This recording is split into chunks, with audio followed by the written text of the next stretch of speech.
From Darling Stadium in Hampton, WHCS Cable Channel 46 presents Peninsula District Group AAA Football. The Kecoughtan Warriors hosting the Woodside Wolverines. Good evening, everybody. I'm Tim Cole along with Bob Hintz. We welcome you to Darling Stadium for Kecoughtan Homecoming as they will be hosting the 3-4 Woodside Wolverines. The Warriors struggling through a 1-7 season. Bob, this is a game, of course, that doesn't have any playoff implications, but it's a game that I'm sure Roscoe Coles wants his team to do very well because he's trying to build on that. Well, and that's the key, Tim. Last week they did not play well against Bethel because they turned the ball over. They moved the ball well. Joe Smith run the ball real well. Derek Fenner is now quarterbacking. He's a threat to run the ball. If he can settle down and pass the ball, they can win this game. But I was talking to the coaches over in Woodside. They get this scenario. They're down on the 2-yard line against Heritage, trailing 20-7. Their tackle leaps offside, so they move him back 5 yards. Score on the next play. Holding. Back 10 more yards. Score on the next play. Another holding. 10 more yards they go back. Now they started at the 2. And now, ladies and gentlemen. So then they go back to pass. The quarterback gets thrown for a 10-yard loss. They have to punt. I mean, that's the kind of thing that's just killed Bob Schmidt's team over there. You got some good athletes, but you make those mental errors, and when you make them against a good team like Heritage or any team, it's devastating. That just it blew my mind. They started on the 2 and they're kicking from the 43. You know, just what are you going to do, right? Yeah, it sounds like the Washington Redskins. Norv Turner's moved into Woodside High, but that's what seems to happen against a young team almost every time. Kecoughtan's experiencing the same problems. They fumbled the ball against Bethel. They committed untold numbers of penalties. You just can't do that. You can't win football games and make those mistakes. But everybody has to remember, these are high school kids. They're working. Woodside's a relatively new school, so they're working to build tradition and experience. And, of course, Kecoughtan's working with a new coaching system. Well, and I think that's the key because Roscoe Coles came in a situation that wasn't the best situation to come in. The kids had not been working the weights all summer long, so he's got to get them on a program. They're a very, very young team. They've got a very few seniors, and that's it. The rest of them are sophomores and juniors. So I look for Kecoughtan next year to be a real tough team in the district, but they've got to overcome these mental mistakes that causes the penalties, turning the ball over. If they can do that, they can win tonight, and that would do a lot to give them some confidence going into the off-season. And we should have a good competitive game tonight, and we're going to be back with the starting lineups for tonight's game after this brief timeout.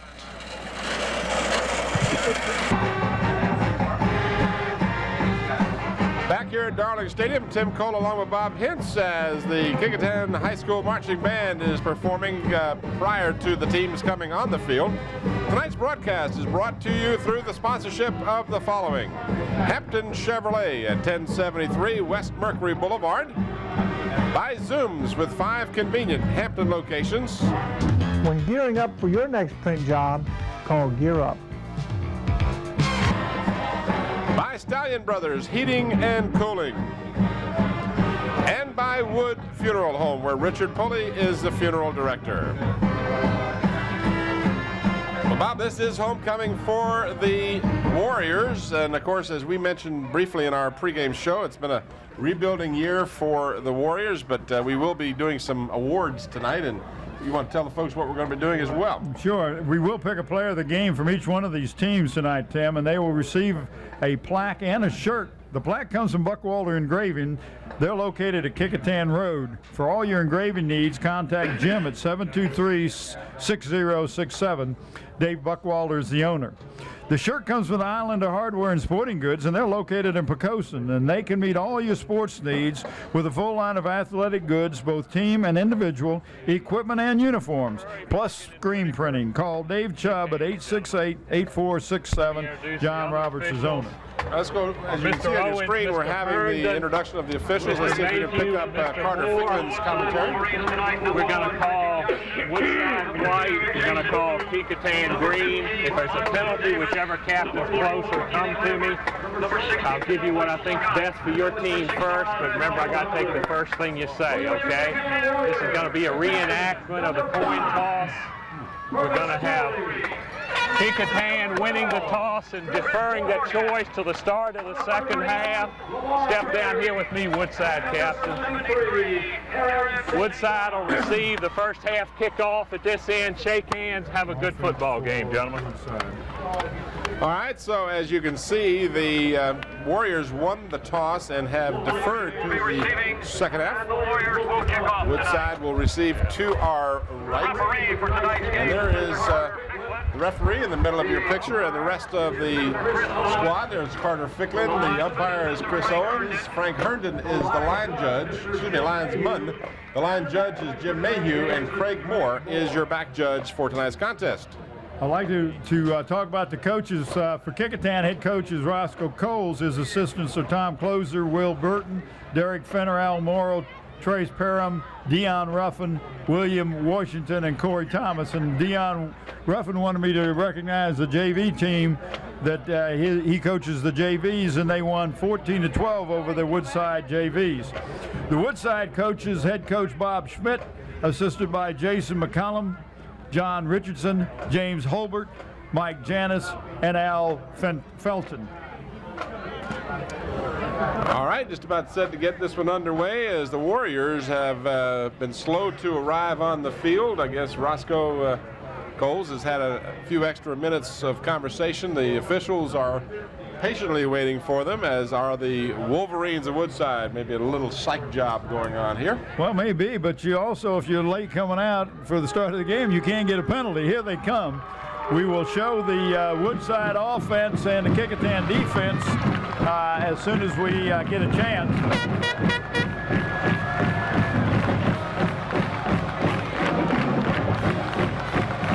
And these are the offensive lineup for the Wolverines. Elliott is the center.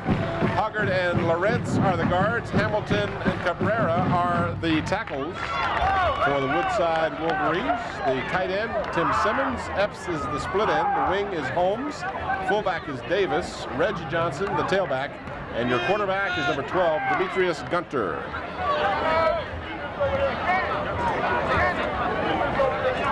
As you look at the Kecoughtan bench getting ready to kick off, the guards for defense for the Warriors are Davis and Parkins. Tackles are Sherman and Pendleton. The ends are St. John and Chris Morgan. The linebacking for the Warriors. Number 5, Tillery, 31, Perry. The corners of Battle and Smiley, and Fenner is the safety. And Fenner will also be starting quarterback tonight. 35, E.J. Whitby is deep. Brian Smith has the ball in the air underway, and will be taken at the 7-yard line. This is Boone. Terrence Boone gets out across the 25 to about the 26-yard line, where the Wolverines will have it 1st and 10. Well, then Lamar Perry, number 31, made the tackle. There was a spot there, but it just didn't look like he could pop through. I thought he may pick up some yardage.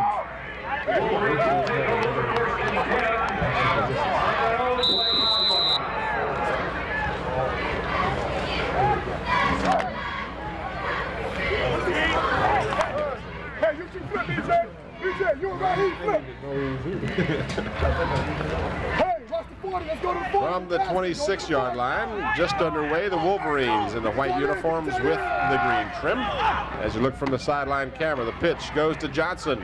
He'll get the ball, and he'll turn the corner, and is dragged down after he picks up the first down. And saving what could have been a really big play was Aquan Battle, number 1, grabbing number 1, Reggie Johnson. Well, Reggie Johnson is one of the leading rushers in the district. I think he's like a number tied for second or something, or he's real close with the DB with I'm glad you asked. I happen to have that Oh, I information wondered for if you happen to have that. Johnson is third behind Armando Curry and Nathaniel Adibi.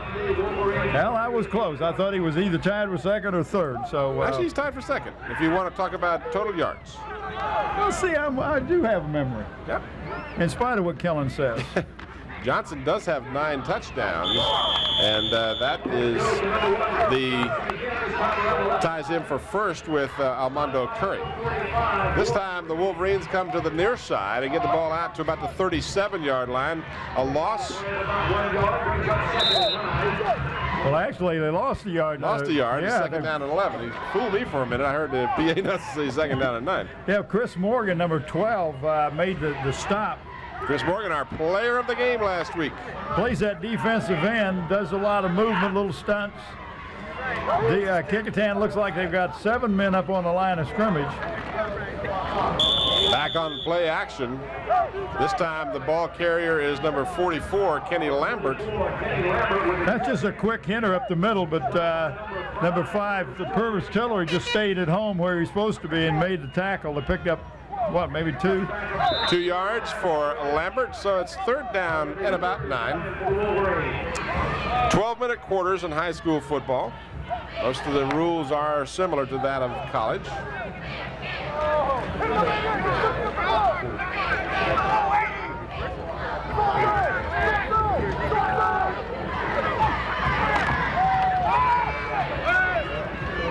Nice completion, far sideline, enough for a first down, as making the grab was Elliott Holmes, number 7. Well, he did a good job catching that ball. That was a hot one coming out of the backfield. So Gunter completes the pass, and another first down for the Wolverines, so they'll have the ball now just across the Kecoughtan 48-yard line. First down. For your next printing job, call Gear Up Printing. Gear Up is located at 1909 North Armstead Avenue. Give Tom Gear at Gear Up Printing a call, 827-8277. Wolverines in Kecoughtan territory. Gunter pitches back to Johnson. Johnson gets away from a would-be tackler and again turns that corner, met head-on by Battle, and that was a nice contact by Aquan Battle to stop him, but picks up about 4, almost 5. Well, you can see why he's one of the leading rushers in the district, Tim. He's got some real good speed and get outside. He actually ran out of the grass as one of the tacklers for the Warriors. It looked like he may be going for a loss and ends up picking up about, was that almost 5 yards, isn't it? Let's call it second down and a short 6. Wolverines moving the ball now on their first possession. Ball marked at the Kecoughtan 43. The Wolverines run that wing position. And Johnson picks up another first down as he is crossed the 35-yard line.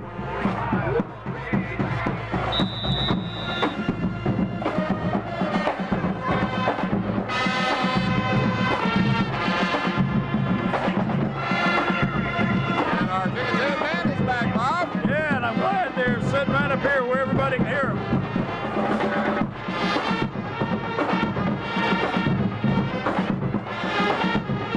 First down at the Warrior 34-yard line. And now we've got an official stoppage of play. And I think Carter's going to ask the band to stop playing. I don't think so.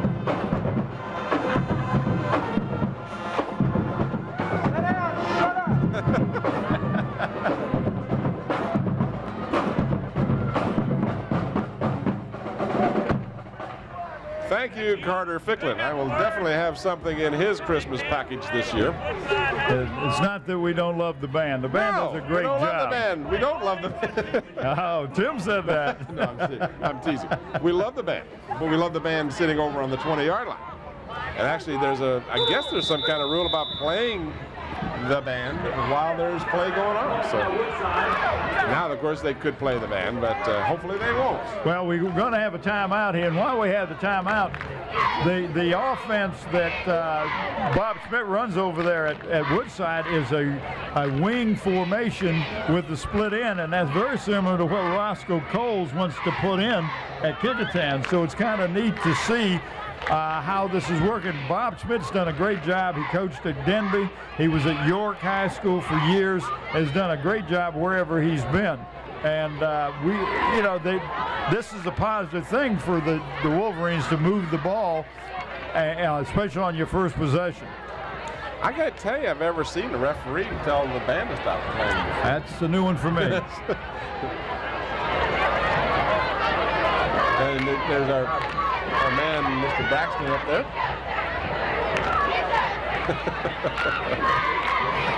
34-yard line, and again, we want to make sure we've made it very clear. Kecoughtan has one of the best bands on the peninsula, no question about it. In the state. But it's tough when they play with the drums, sitting 5 feet from you and I right outside the window here. It just makes it a little tougher to call. I remember the first game we ever did. You would talk, and I'd look at you, and your mouth was moving. I didn't hear a word you said. That was back in 1980, the OSAN, and we had, and I think it was either the Hampton or the Bethel band sitting right in front of us, and we couldn't hear each other. But we did it. Back to football. Gunter rolling, looking, throwing up, kind of a wounded duck. That one's up for grabs as Battle back on defense had a pretty good shot at it. It was intended downfield. Looked like it was for 44, Kenny Lambert.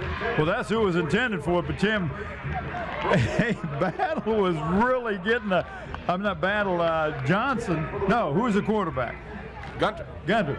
Man, he was getting a lot of pressure, and he did. He just threw that ball up, hoping that his man could out-jump the defender for the ball, but it was out of bounds had it been caught anyway. Stopping the clock with 8:27 left here in the first quarter. No score. Wolverines with their first possession driving in Kecoughtan territory. Almost mishandled the handoff in the backfield. That was Elliot Holmes who got the ball and did a good job of recovering because he really didn't get a good clean handoff. Well, that's that kind of misdirection that you see. We saw that with Deep Creek runs that. If you work it well, it's hard to get your linemen and your linebackers to look at what keys they're supposed to look at. Hey, don't forget to check out your neighborhood Zooms. They have 5 convenient Hampton locations. Great food at Zooms. 3rd down and 9 for the Wolverines. And we've got movement on both sides of the ball. Looked like the Warriors moved, but if they didn't enter the neutral zone, that'll be all right for them. And this looks to be illegal procedure against the Wolverines. Yeah, they can move all they want. Dead ball penalty. False start. Offense. Still 3rd down. Carter, don't mean to be talking over you.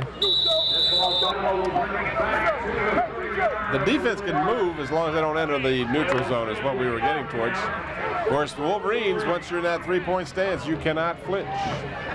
So instead of 3rd and 9, it's 3rd and 14. Gunter wants to throw and overthrows the intended receiver downfield. That was Travis Epps, but he had no less than 3 or 4. There are 5 defenders back there. And Elliot Holmes was deeper, actually. I just picked him up coming out of the end zone, number 7. But it was thrown between the 2 intended receivers, and that'll bring up 4th down and about 14 for the Wolverines. Then they bring on the kicking team. That'll be Joe Stark. Stark gets away a nice looking kick. Battle on a dead run from the 10-yard line down the sideline and is bumped out of bounds, but not until the Warriors get out across the 35-yard line. That was a nice run back, and that kind of a punt, as a punt returner, those you look for. Get them on a dead run.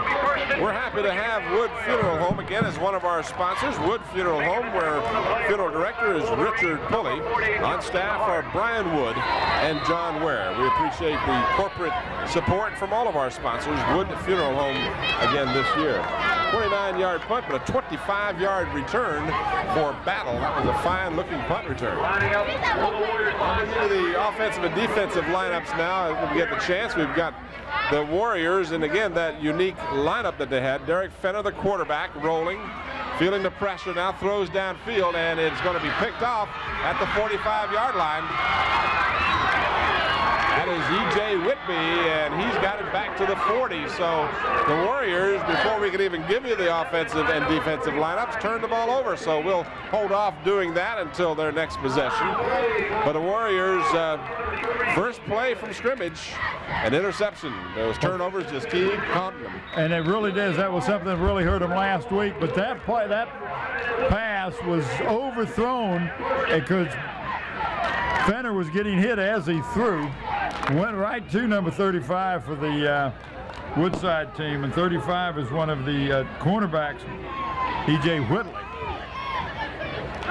He probably the best pass he's had all year.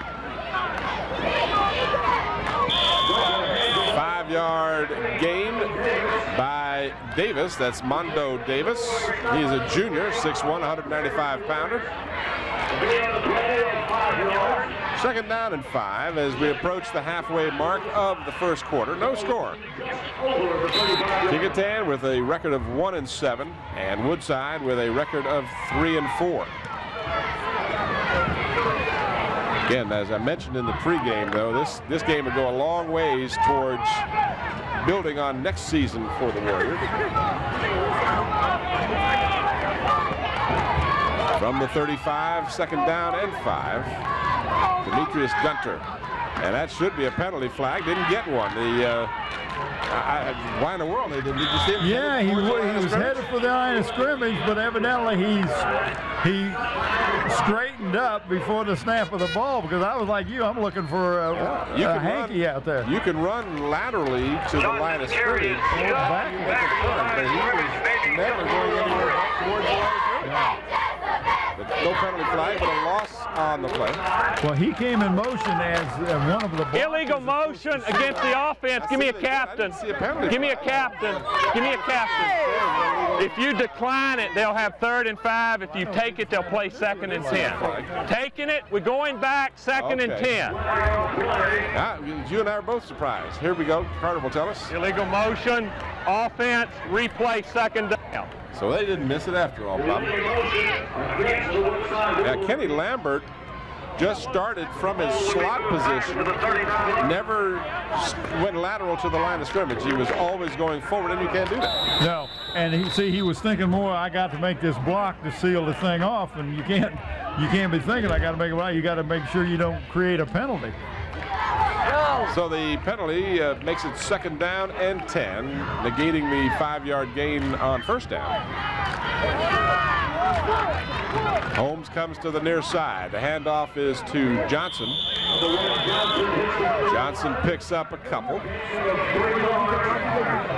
It's called a gain of about 2.5, almost 3 yards. Let's call it 3, make it 3rd down and 7. Well, where you are in a situation right now, if you're Bob Schmidt, you want to pick up this 1st down. But your passing attack, is the only good pass they've done is that little out that they ran to number 7. And number 7 is Holmes.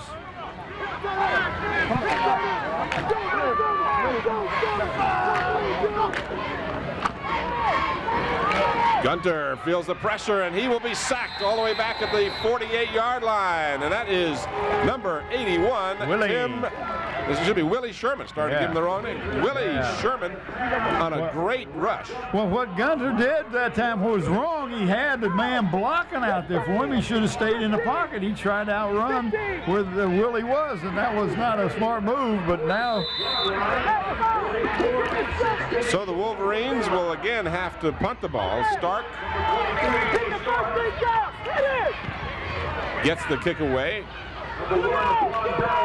Takes a Woodside bounce all the way inside the 15, inside the 10-yard line. So the Warriors will start from inside their 10-yard line, a 44-yard punt with no return. The special teams doing a good job that time for the Wolverines. Had a 25-yard return by Battle on the previous punt, but not anything like that this time. That was the kind of kick you want as a punter, because not only nobody caught it, but you got a nice roll, and it's inside the 10-yard line. So the Warriors, who have had just one offensive play, there's the Wolverines defense. Boone is the nose guard. Scott are the tackles. Davis and Lambert are the ends. I'll give you the balance of their defensive line. We go. The linebacker is Carter. The outside linebacker is Hargis. Holmes and Whitby are the corners. The rover is Boone, and Falk is the safety.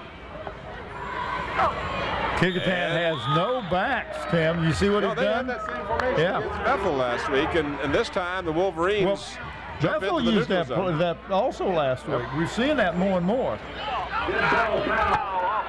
So a little breathing room for... It's a dead ball penalty. It's encroachment against the defense. If you will. First down.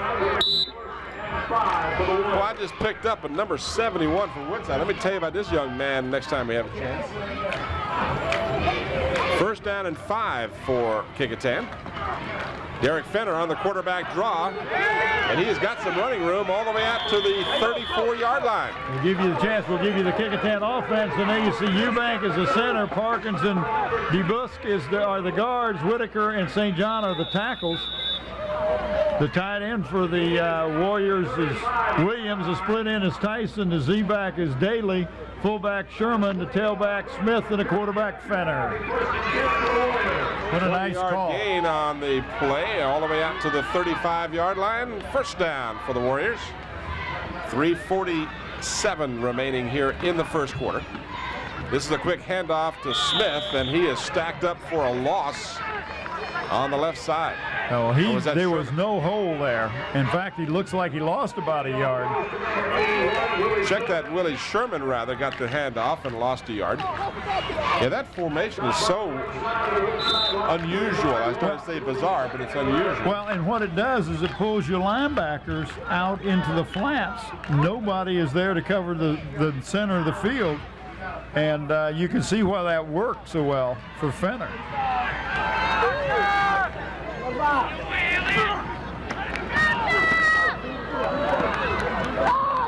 Not too close to the 40-yard line. Joe Smith gets the call. Joe had a bad case of fumbleitis last week, and hopefully he'll recover from it this week. I heard one of the coaches before the game talking with him and told him not to worry about it. You know, of course, when you say don't worry about fumbling the ball, that's the last thing you remember. And all you think about is don't worry about fumbling the ball. What was the last thing I heard? Fumble the ball. Okay. 40-yard line is where they mark it. The Warriors 3rd down and 5.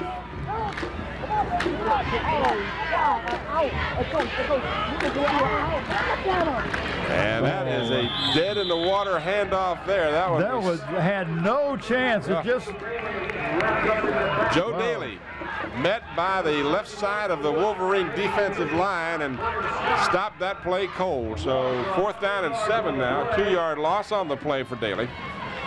Wolverines defense comes up big, and here's your replay. This play just never had a prayer. They had it all bottled up. So Richard Topping will go in deep punt formation for the Warriors. The Wolverines use 2 deep men. A little bit of pressure on Topping. He gets it away.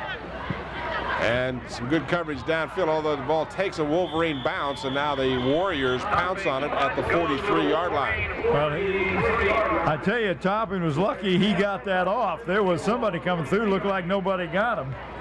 And a couple of guys breathing down his throat. So there you see the scoreboard, minute 36, just an 18-yard punt.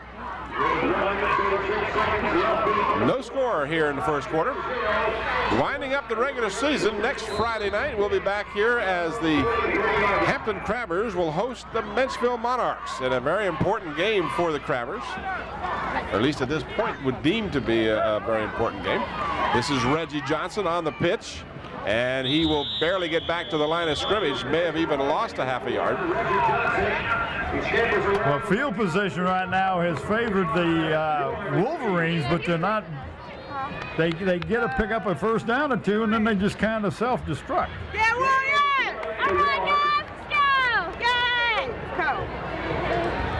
Go! No gain on the play. 2nd down and 10 for the Wolverines.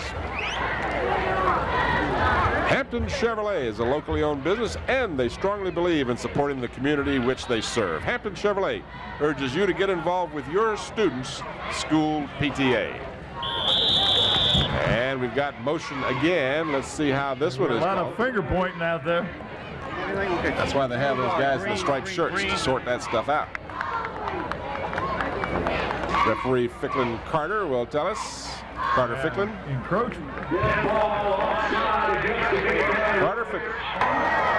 Moves the ball out to the Wolverines. Dead ball penalty, encroachment, defense. Carter Ficklin. Still second down. So the penalty.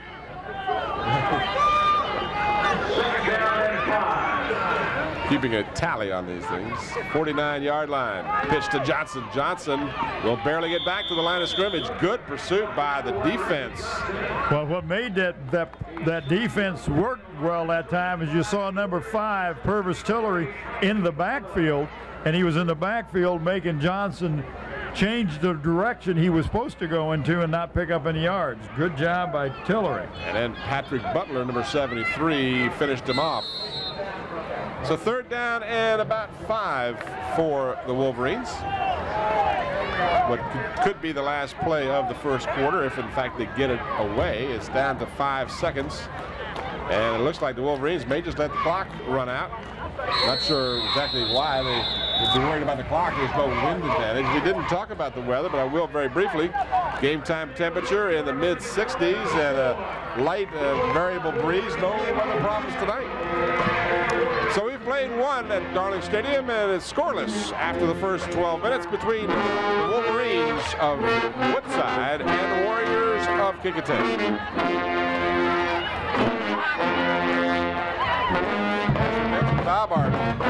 Well, we'll just listen to the band. I thought we just listened to the Kecoughtan band.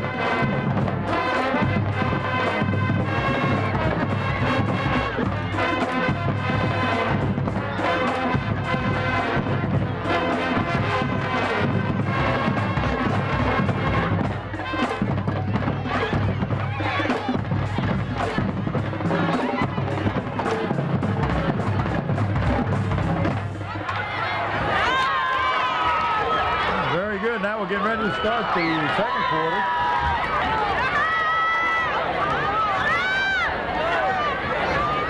I don't want to overstate the fact, but I do want to make sure that our parents and band members know that we have nothing against the Kecoughtan band. In fact, they're great performers, and we really love their music. It's just when they sit up in front of us, it's hard for us to hear each other and for everyone else to hear us. Great job of faking by the quarterback, and he gave the ball number 30 right up the gut. Should I like? That Let's is go,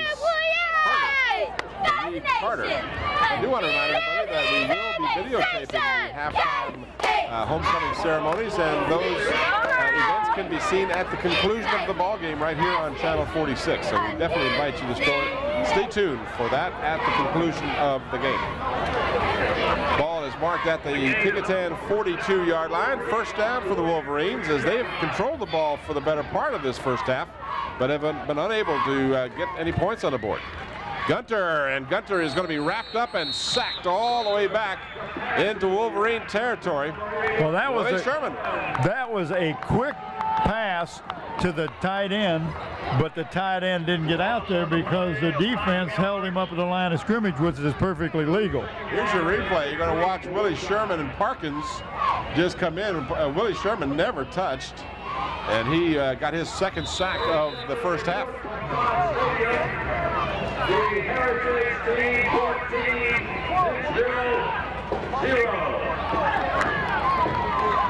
Mark the ball at the Kecoughtan 46-yard line after the loss on the play. Second down and 15 for the Wolverines. And into the middle of the line again. Not much happening for the Wolverines as they stick to the ground. Fareed Carter again the ball carrier. And number 5, Purvis Tiller again on the tackle. Tom Gear's on the board of Big Brothers and Big Sisters of the Peninsula, and they have over 200 little brothers looking for big brothers. This is a great program. We need people to help. If you're interested, give Big Brothers, Big Sisters a call at 827-0110. They need volunteers to spend 4 to 5 hours a week with their little brother. Kids start as young as 6 years old. That's Tom Gear at Gear Up Printing. Slant pass, completes it at the 40 down to the 32-yard line. Very close to a first down, depending on the mark. And making the catch was Travis Epps, number 10. Tim, he caught the ball and didn't act like, what am I supposed to do with it after I catch it? He didn't look like he wanted to run. They do, in fact, register a first down, moving the chains for a fresh set of downs. And the ball is marked just inside the Kecoughtan 32 as we approach the 9.5-minute mark of the first half. Still looking for our first score of the ball game. Woodside has certainly had their opportunities to move the ball, and they continue on the ground. This time it's number 44, Kenny Lambert, who picks up yardage. I tell you, he's a big kid. Lambert, 6'1", 175. I bet he's bigger than that. But he put his head down, good head of steam. Young man I was mentioning earlier, Vernon Scott, I wanted to point him out to you. He's 6'2", 338. Yeah, he ain't missed many meals, you're trying to tell me. Big boy, big boy. Second down and a long 2. And again, Lambert gets the call, and he picks up the first down as he gets close to the 20-yard line. So this is a nice-looking stable that the Wolverines have. It really is, and that's just no more than just straight-ahead football. Hand it off, let him go off tackle, put his head down, pick up yardage. Kecoughtan's got the middle of that line really locked up. Got St. John in the middle there. Warriors defense been on the field much too much here in the first half, though. They don't have time of possession, but I guarantee you the Warriors haven't had it 3 minutes. Left side this time, it's number 15, Mondo Davis. I want to talk about Parkins, too. He's 6'2", 238. St. John is 241, 6 foot. You're not going up the middle against those two guys. So what you do is you find a crease on the outside, go off tackle. Gain of a little more than 2. Let's call it second down and almost 8. High formation behind Demetrius Gunter, and this is Reggie Johnson getting the pitch, and the Kecoughtan defense is right there. They've got Johnson's number there, and a celebration flag. That's going to hurt. And that may be on Tillery. Now, we don't want to point anybody out, but I would suspect that's the case. That's going to cost you 15, or after this is at the goal line. Okay, we're going to go half the distance. We will have a first That's a shame to negate what was a fine play, but in his exuberance, you can't do that. You can't be doing that. But what Kecoughtan has got that pitch around the end with Johnson. They got it. There was a dead ball penalty, unsportsmanlike conduct, taunting against the defense, by first and goal. Silly, and that's just trying to, get out there and play football and just do what you do well. Well, you get excited and you forget for a minute. You watch all these guys on TV do this, and I don't mean our TV, but you're talking about the pro. Ball fumbled in the end zone, and the Warriors have got it. Boy, will they dodge a huge bullet here. Oh, that should have been a score. The defense recovered, right? So the Warriors should get the ball at the 20-yard line. Carter Ficklen's going to tell us about it. Fumble into the end zone, result of the play is a touchback. First down for Kecoughtan on the 20. And that's what happens. The ball recovered in the end zone, so the Warriors just get a huge break there as Woodside was you notice that Carter Ficklen threw, or one of the officials threw a little beanbag down there, because that's where if the Woodside would have got it in the end zone, they wouldn't have got a touchdown and been back at that point. You're absolutely right. Cannot recover a fumble unless unless it's the same player. I know that's the rule in college and pro. Joe Smith on full stride, and he is caught from behind inside the Wolverine 40-yard line. Wow, what a nice pass and catch. Caught the Wolverines kind of sleeping.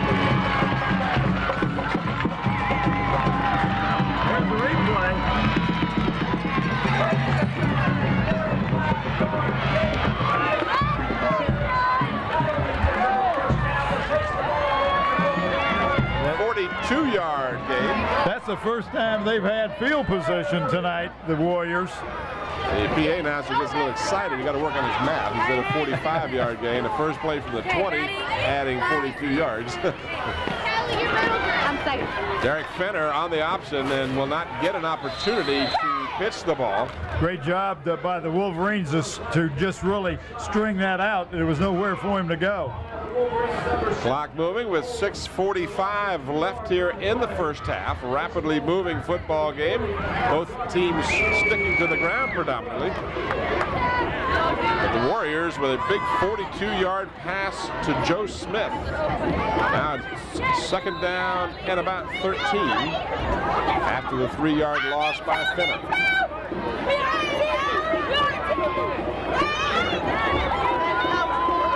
Number 17 Harris is in for a replaced.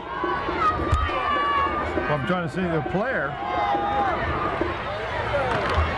Fenner gives to Smith, and a flag thrown into the pack as Smith gets all the way down to the 34-yard line. But guess what that's going to be? I bet that's going to be your holding call. That's usually where that occurs. Guess what? So the Warriors will forfeit the nice game. Holding, the offense, replay second down. Holding call is from the point of the infraction, so the ball is moved all the way back to the 48-yard line. And that'll make it second down and 20.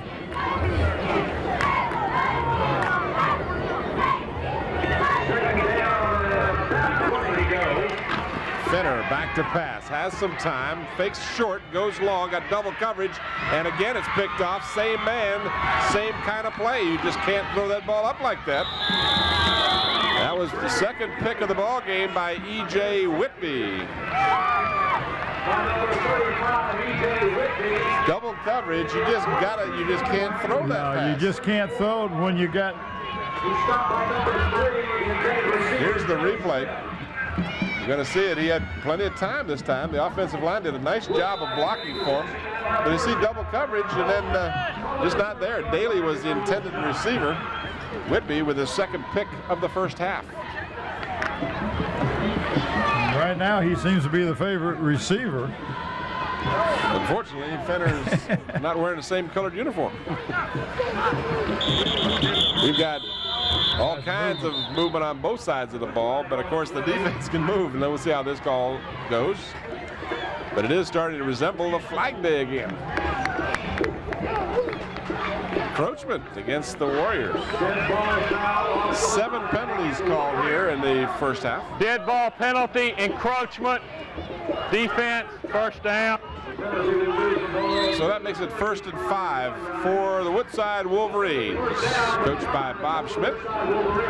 3-4 on the season. Gunter gives to Johnson, and Johnson picks up a yard. That's about all. In on the stop for the Warriors was number 57. That's Alvin Parkins. Well, he was assisted by 33 Joe Daly. Second down and 5 for the Wolverines. If you guys are wondering why number 73, Aaron St. John, is not wearing 56, is because he got his jersey all ripped up. The role of the parent is paramount in the education process, and Hampton Chevrolet encourages parents to get involved. Join your student's school PTA. Johnson, as he belted down as he gets just about a yard and a half.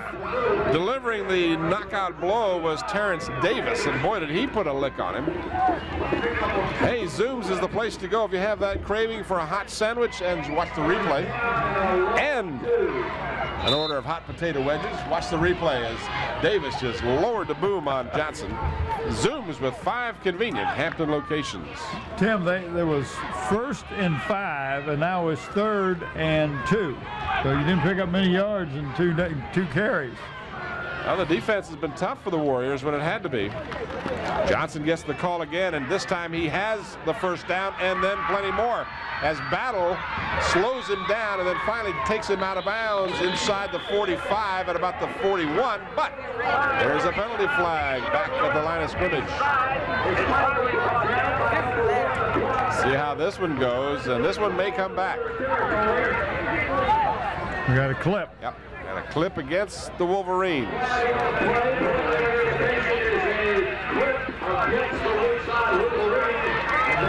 So a fine effort by Reggie Johnson will be negated by the clip.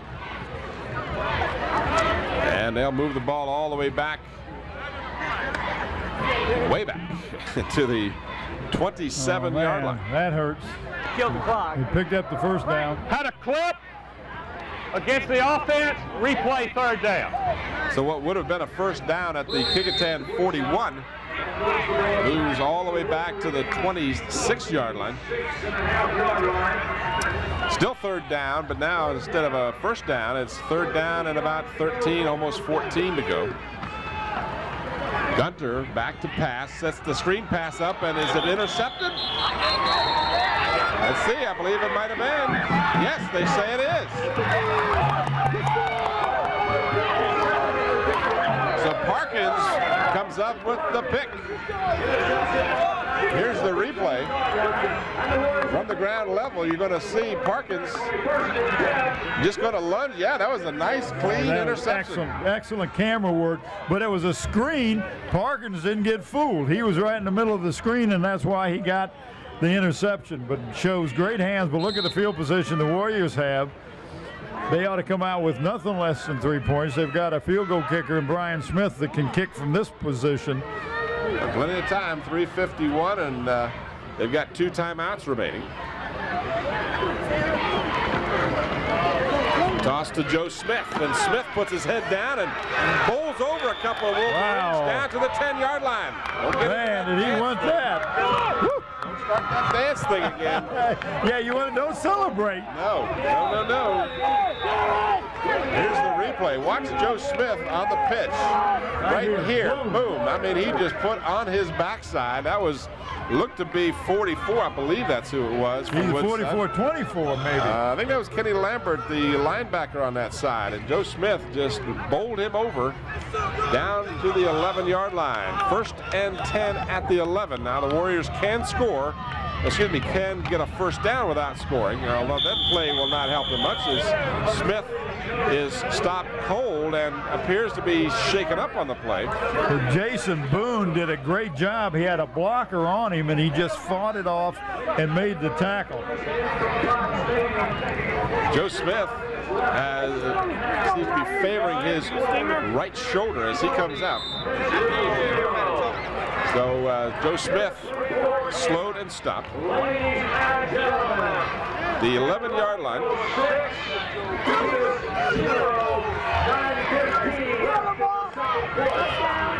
Ball out to the 11-yard line. Let's say no gain on the play. 2nd down.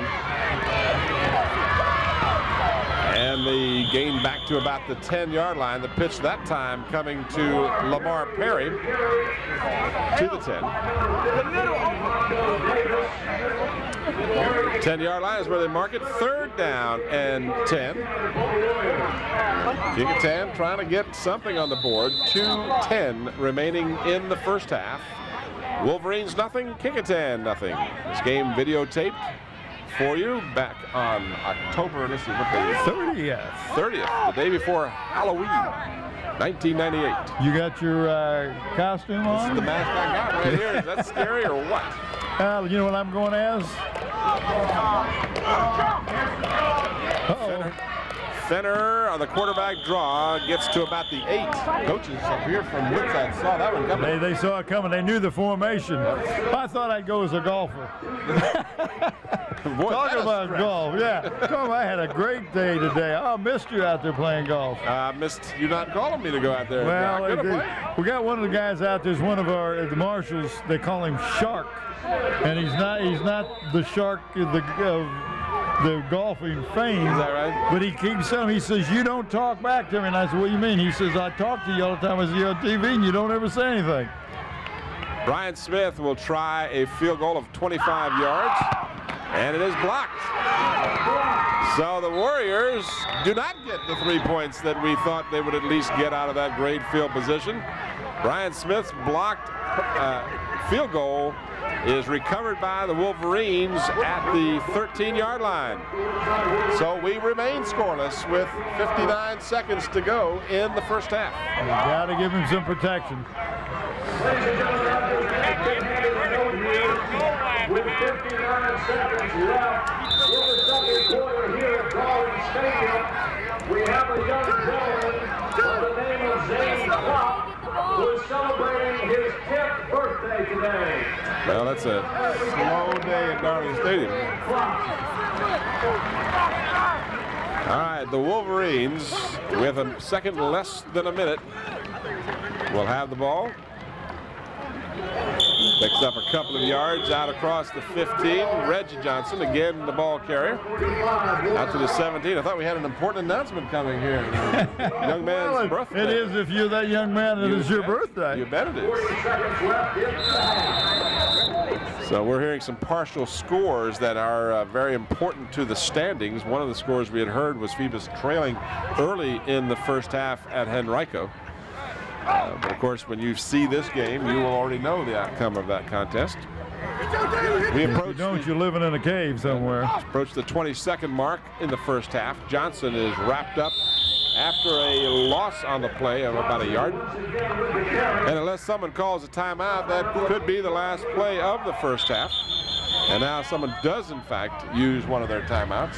You had to tell him, huh? I didn't want to let it go without. The Kecoughtan will take a timeout with third down and about 7. Timeout to Kecoughtan. They have 2 remaining. Make the Wolverines run on the play. You know, if you turn this ball over down here and you have a second or two on the clock, you might be able to get something out of it. You can't take the timeouts to the locker room with you. That's right.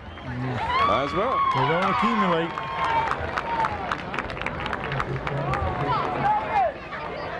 Warriors have 1 timeout remaining, or maybe even 2. The scoreboard earlier showed 2, and then after they've taken this one, it still says 2. So I think the Warriors called a timeout in the first quarter.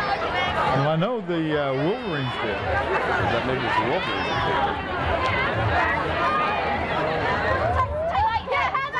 Again, we remind you to stay tuned at the conclusion of our ball game. We will have the halftime festivities for homecoming, as the Kecoughtan High School Marching Band will perform, and the homecoming court will be announced here at Darling Stadium. So that will come at the end of our ball game. Wolverines now hand the ball off. This is Lambert. He is out to the 20-yard line, and the Warriors stop the clock with 1 second. And with 1 second remaining, they will force the Wolverines to just snap the ball. Yeah, you don't even have to punt it. Timeout charge to Kecoughtan. They have 1 timeout. In fact, I would not punt it. No, I wouldn't either. Why run the risk of it being blocked? Just take the snap and take a knee. Just take the snap and a knee, and the half will be over, unless you can do that in less than a second. Well, you not only have to do it in less than a second, you got to call timeout too. That's right. Now the Wolverines will take a timeout. They're going to talk about what they're going to do exactly. They don't want to make a mistake at this place. You and I have a chance up here to figure out that. Timeout to Woodside. They have 1 timeout remaining. You got all your plans. We got everybody on the same play, on the same page. Turn 17 today. 1 second remains on the clock. No score, as the Warriors had 1 opportunity. And they'll have Warriors had that 25-yard field goal attempt blocked, and then on the other side of the coin, Woodside had a 1st and 10 actually 1st and goal at the Warrior 10, and fumbled the ball into the end zone, and the Warriors recovered that, and that's how neither team was able to score, although they both had good opportunities here in the first half. So 1 second remaining. Wolverines went over to the sideline and made sure everybody knew what the play was, just to prevent any possibility of a turnover at this point. It is 4th down. And Gunter, surprisingly, is going to throw the ball. And does so. A flag comes down. And there was contact. And you can't not end the half on a defensive foul. There is a flag on the play. So if it was a defensive penalty, that will give the Wolverines at least one more play. No, it's offensive pass interference. Pass interference against the offense. Penalty is declined. The half is over. So that will end the first half, and we've played 24 minutes of football here at Darling Stadium. Our score at halftime, Kecoughtan nothing, and Woodside nothing. We'll return with the third quarter of action after this brief timeout.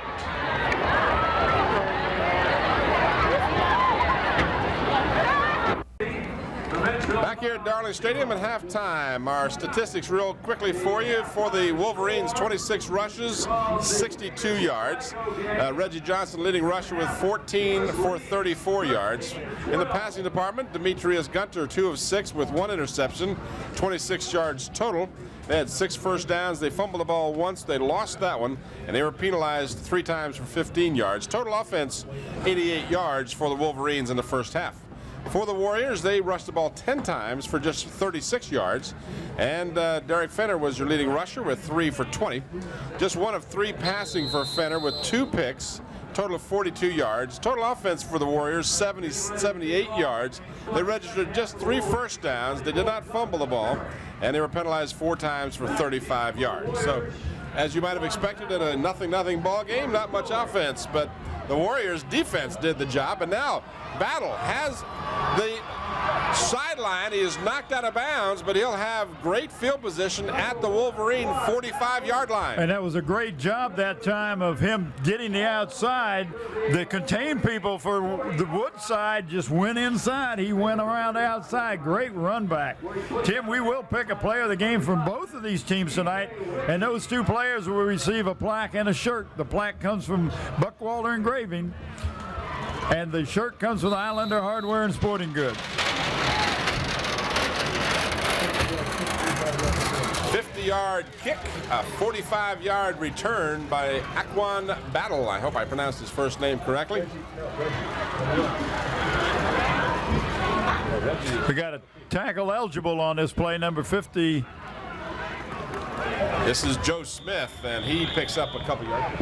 What they're doing is they're running, actually, Kecoughtan is bringing the tight end over on the left offensive side of the ball, which gives them 4 players on the left side of the center and 2 on the right side, which will make that tackle number 50 eligible, or 57, whoever happens to be the tackle on that side. But they have to, because of the number, have to let the officials know that's what's happening. Gain of a yard by Smith. 2nd down and 9. The ball just inside the 44-yard line of the Wolverines. Fenner on the option, pitches to Smith, and Smith loses his footing just as he cut. The field is in great field position. That's just in condition. Larry Malloy and his group have just done a great job, but he just lost his footing. Yeah, and remember last week I was telling you on a Friday that there was a plane going to come over, and it came over. And it circled around, and it took the picture, and I asked Larry, I said, have you seen the picture of the field yet? And he says, no, I haven't seen it yet, but I knew they were here.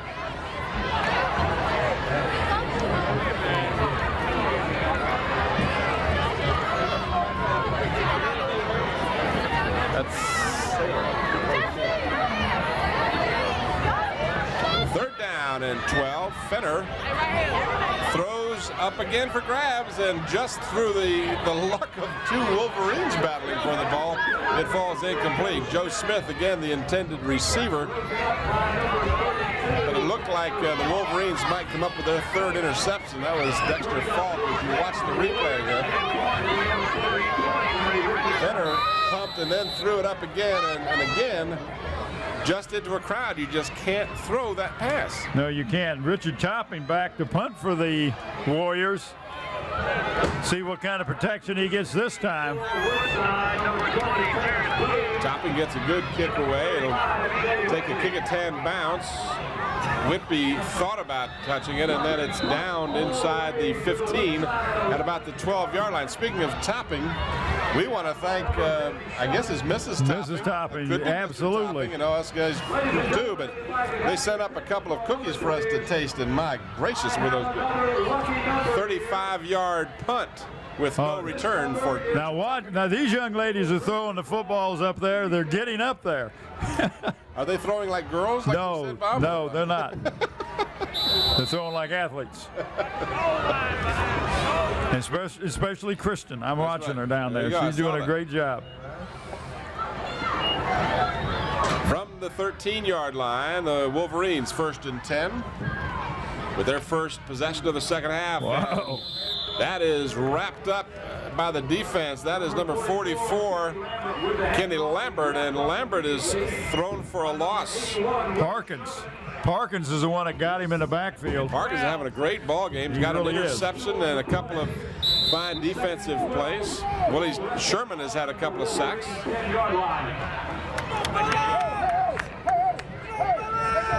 Ball is marked at the 10-yard line after the loss of almost 3. Second down, let's call it 13. And we got motion on the defensive and offensive side. Looked like number 88 Simmons may have left early for the Wolverines. Let's see how this one goes. And that's exactly what happened, Tim. And he was the one that was caught early in the first quarter. Dead ball penalty, false start, offense. So if things weren't bad enough for the Wolverines, they are backed up now to their 5-yard line. 2nd and 17. 2nd down and almost 18 to go with 9:22 to go here in the third quarter. No score from Darling Stadium. Wolverines from Woodside and the Warriors from Kecoughtan. The pitch to Johnson. Johnson tries to cut it back and gets a couple of yards, but again, that pursuit is just too quick for them, and that was led by Stop by number 73 for the Warriors, Patrick Butler. Patrick No, Butler. that's not Butler. That's St. John. That's right. That's St. John. We had a number change, so we got a different name to go along with that. Johnson now in the ball game, 15 carries for just 36 yards. So the Warriors defense has done an excellent job of shutting down the number 2 rusher in the district, coming into the game with 420 yards. This is On the play, number 73 is Aaron St. John. On the play action, and again, the Warrior defense not fooled. Number 15, Mondo Davis with the and then Tillery. Yep, Purvis Tillery, number 5, in on the stop as he stops that play cold. And 75, Terrence Davis, is on the bottom of the pile. So they high and load him. So it's 4th down and long, and the Wolverines now will have to punt from their own end zone. 4th and 15. Joe Stark will stand about 7 yards deep, and barring a surprise situation here, the Warriors should get pretty good field position out of this. Stark gets some rush, does get it away. It's a line drive. Battle is standing back at the 45, picks it up on one hop, and scoots down to about the 42-yard line. So the Warriors will have good field position for their first possession of the second half. Check that second possession, brother. Well, the Kecoughtan did not have good field position for the most part during the first half. Second half is just the opposite. 40-yard punt with a 5-yard return for the Warriors. 3-3-8-1. 42-yard line, the Warriors, and a scoreless ball game here. A little more than 7.5 minutes remains in the third quarter. Tracy Williams lines up on the left-hand side. Fenner on the pitch to Joe Smith, and Smith turns the right corner and picks up a couple of yards. Stays inbounds. Again, we remind you that our next and final regular season contest will be next Friday night here at Darling Stadium. as the Hampton Crabbers will host the Menchville Monarchs in a very important game, which could help determine the final standings in the Peninsula District. Ball is marked inside the 38-yard line of the Wolverines. It'll bring up second down and about 6 for the Warriors.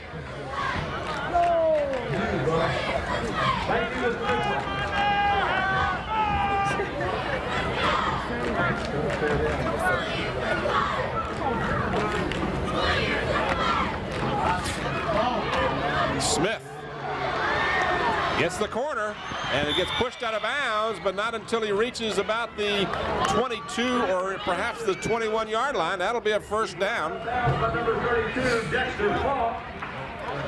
But the run by Smith takes the ball for the Warriors in the Wolverine territory at the 22-yard line. Gives them a first down. Ball inside the 22 of the Wolverines, but that'll be a first down. Yeah, timeout Wolverines. So the Wolverines will take a timeout, and that'll give us a chance to remind you that Zoom's is a great place to go for good food. They have deli sandwiches, pastries, snacks, hot foods, and of course, Pepsi products. Zoom's with 5 convenient Hampton locations. And after you get done eating and you want to take care of your next printing job, give Gear Up Printing a call. Gear Up Printing is located at 1909 North Armstead Avenue. Give them a call at 827-8277. That's Tom Gear.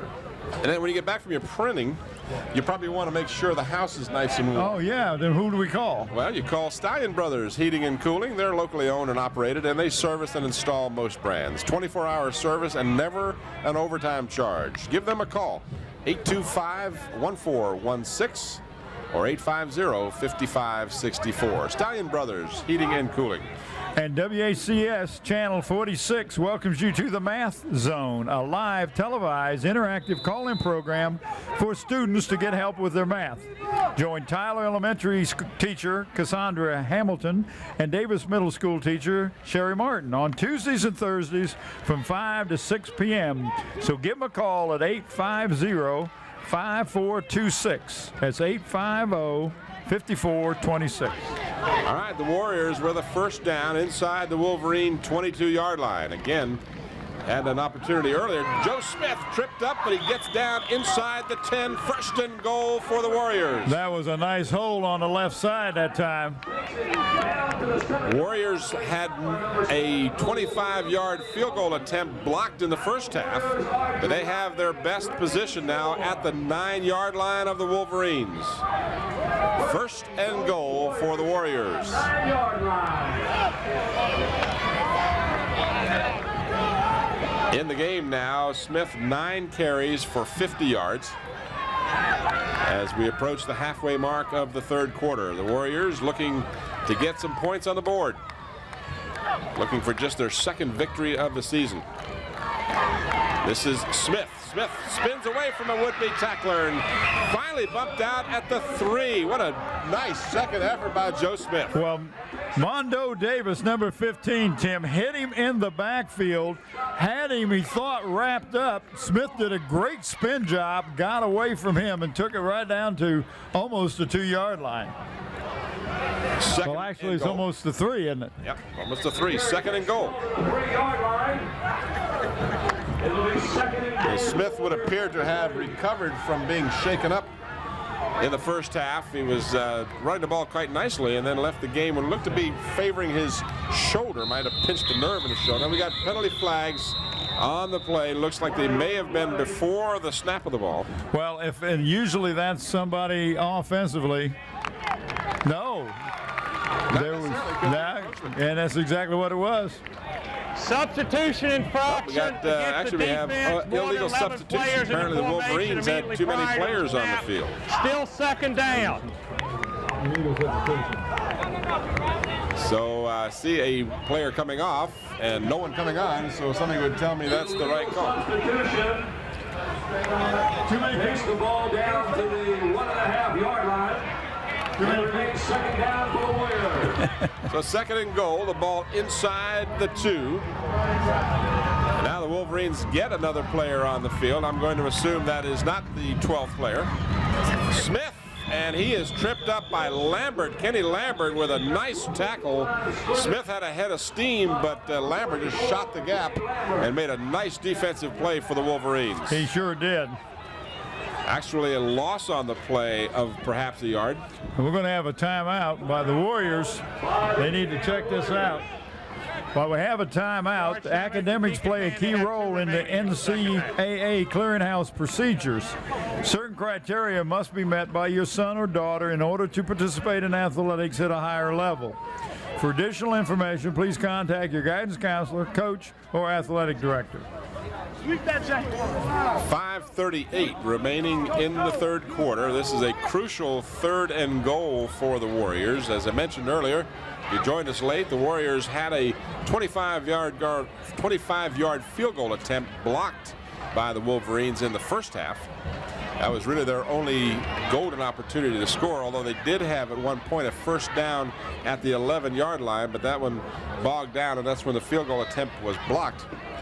Wolverines on the other side had an opportunity. They had a 1st and goal at the Warrior 10-yard line in the first half and fumbled the ball into the end zone, and the Warriors were able to recover and prevent the score. So both teams have had an opportunity of having a 1st and goal. This is really the best threat either team has had all game. Yeah, because that was about the 2 or 3 yard line that the fumble occurred and then bounced into the end zone when the Wolverines were marching at the other end of the field in the first half, as you was talking about. Sherman Smith in the backfield behind Fenner, along with Daly. Long count by the Warriors. Quarterback keeper, and Fenner does not even get close to the goal. He still has another down, Tim, so you know if you're going to go for it or you're going to kick it. Interesting that they would go for quarterback sneak on that play. Especially when you looked at the defense, you had everybody was caught right up there. He couldn't find a crease at all. And gives the Warriors 4th and goal from the 2. No gain on the play, and the Warriors appear to be going for it on 4th and goal. So they forsake the field goal attempt. The number 57 is a tackle eligible. That's a young man who's done such a nice job defensively. Oh, there it is.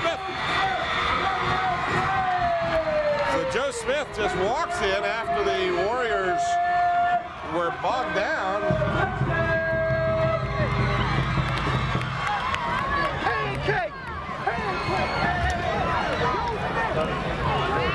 Nobody was there to stop him. Everybody was expecting it to come right up the middle again.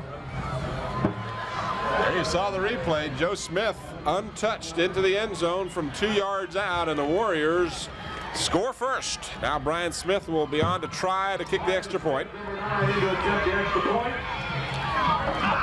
And the field goal attempt blocked, but not this one. This one is right up through the uprights to give the Warriors a 7-0 lead with 4:51 remaining in the third quarter. Joe Smith suffering some fumbleitis last week, but made sure he held on to the ball this time.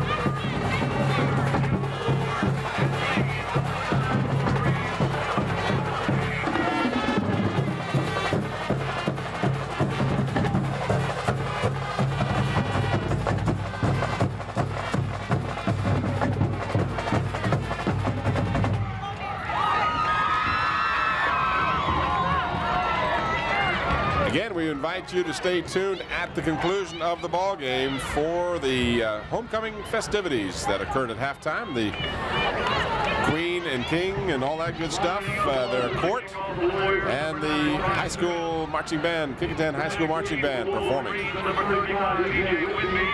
So Whitby will be back deep for the Wolverines. Brian Smith will tee it up. A little less than 5 minutes left here in the third quarter.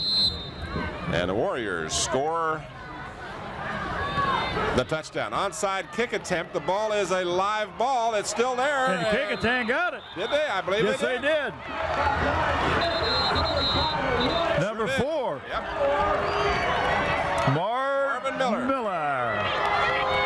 So the Warriors with the onside kick and Marvin Miller recovers the 20-yard kick. That one went all the way. Usually when it goes 20 yards, the other team will get it. Recovered by the kicking team. First down for Not on this occasion. So the Warriors, with a surprise, get the ball right back, and that Wolverine defense is going to start to feel some fatigue now. In the first half, it was the Wolverines who dominated the clock. And now the Warriors will have the ball once again after a sustained drive on the last possession.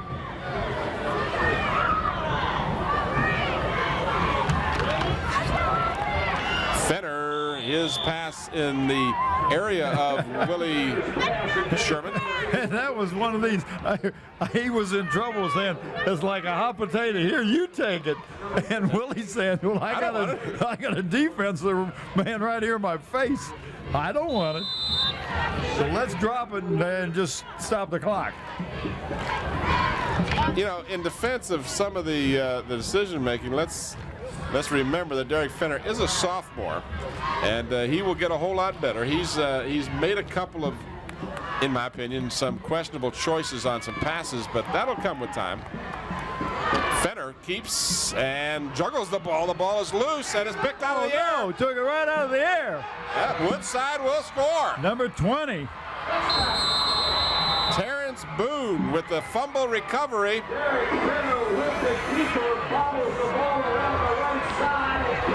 Looked to be about a 55-yard fumble recovery.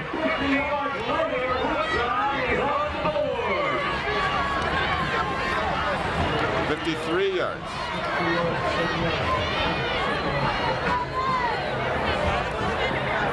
So just like that, the turnover, which has just been the real downfall for these Warriors, comes back to bite them again. Boone just took that loose ball out of the air, and no one had a chance to stop him. Now they'll try and tie the ball game. The kick is up, and it is good.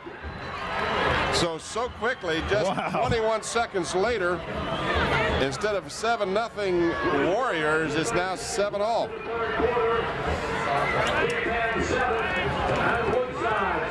You have to be careful if you're Kecoughtan. You can't have a big letdown now. You got to come back and play tough.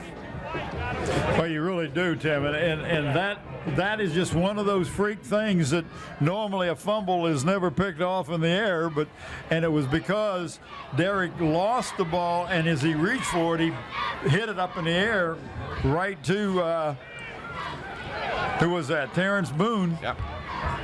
And there was nobody between him and he got ahead of steam, and that was it. So the Wolverines get the touchdown by the defense, and they tie the game up with 4:30 to go in the third quarter. Number 24, back to kick, Jonathan Berry. Deep for the Warriors. Jonathan Berry will kick it off for Woodside, and this will be taken at the 15-yard line. This is Fenner, and he is hit as he crosses the 25 to about the 27. Runs it to the 25-yard line. The Warriors will have first and 10. He was tackled by number 56, Melvin Rosado.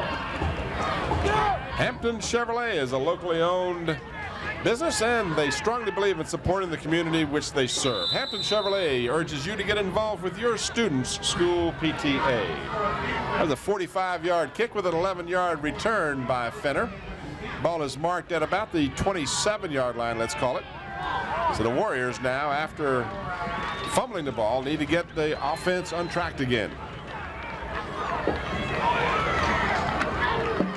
This is Smith, and Smith gets some running room and then cuts it inside. And unfortunately for Smith, cut himself right back into the pursuit.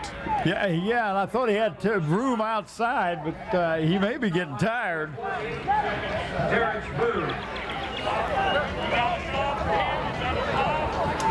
The gain is across the 30. Let's call it a 3-yard pickup. Second down and 7 for the Warriors.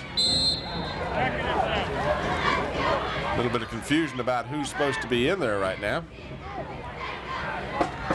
As the play coming in from the sideline, and that'll be brought in by number 17. It's Harris in it. I got this thing with a small print. I don't have a hard time. Oh, you didn't bring your glasses last time. I got my glasses. I got my glasses. They just don't have bifocals. Oh. Stuffed on the play as the Warriors nowhere.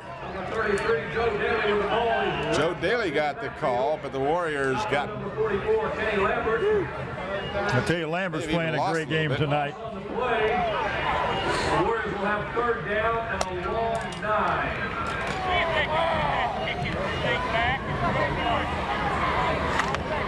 Third down and almost 10 for the Kecoughtan Warriors as we hit the 3-minute mark of the 3rd quarter. I'm on the line. Good back. Out of the I formation, double wide receivers. Fenner on play action.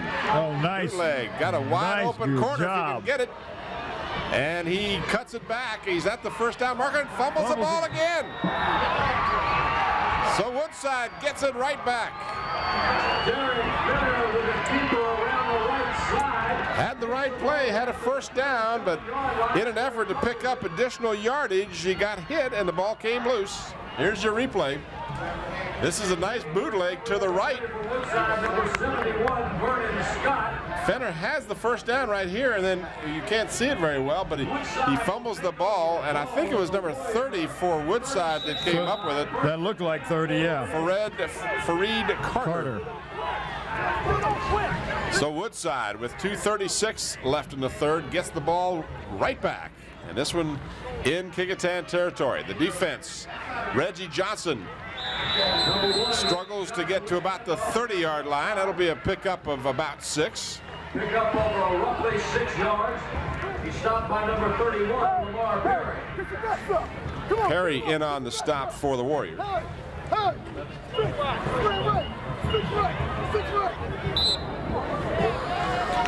So the turnover is starting to really hurt the Warriors now. They had 2 interceptions in the 1st half and have fumbled the ball twice here in the 3rd quarter. Well, against Bethel last week, they had trouble holding on to the ball, and it looked like the 2 pass interceptions is not a fumble, but when you fumble the ball, you end up giving them real good field position. And of course, one of the fumbles was taken back for a touchdown. That really puts the pressure on your defense to come up tough. But the Kecoughtan defense have played tough all night. So the Wolverines will take a timeout with 2:08 remaining. That should be the second one, I believe. Charge timeout to Woodside. They have 1 remaining in the 2nd Exactly half. right. Let's see now. We've talked about Zooms, which is a great place to go for good food. We talked about Stallion Brothers. Keep yourself warm. Gear Up Printing. 827-827-7. Hampton Chevrolet, and that takes care of our 3rd quarter sponsors. Tim, I tell you better cover up that cookie there. I'm telling you, that was the Mrs. Topping sent a little packet of cookies for Mr. Hintz and Mr. Cole up here. And I don't know about Mr. Hintz, Mr. Cole sure liked that cookie. Well, I was nice. I gave Tina Killen one of my cookies, and I noticed that you didn't give anybody your other cookie. I offered Bob my cookie. Did you? Yeah. And he turned it down? Turned it down. Did he know that it was a chocolate chip cookie? I said, you don't want this, do you? And he said, what? And I said, what? See, that's it. Yeah, so he didn't say yes right away. I assumed he didn't want it. I'm saving it for later. Lambert gets close to the 1st down. Depending on where they mark the ball, it could be 4th I don't think he made it.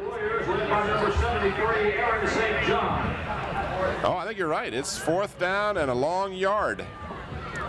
So the Warrior defense, which has really played a real fine ball game tonight, has 4th and a yard for the Wolverines. Ball resting near the Warrior 27-yard line. Warriors have it stacked up. Lambert, he does not get it on the 1st, and he will not get a 1st down.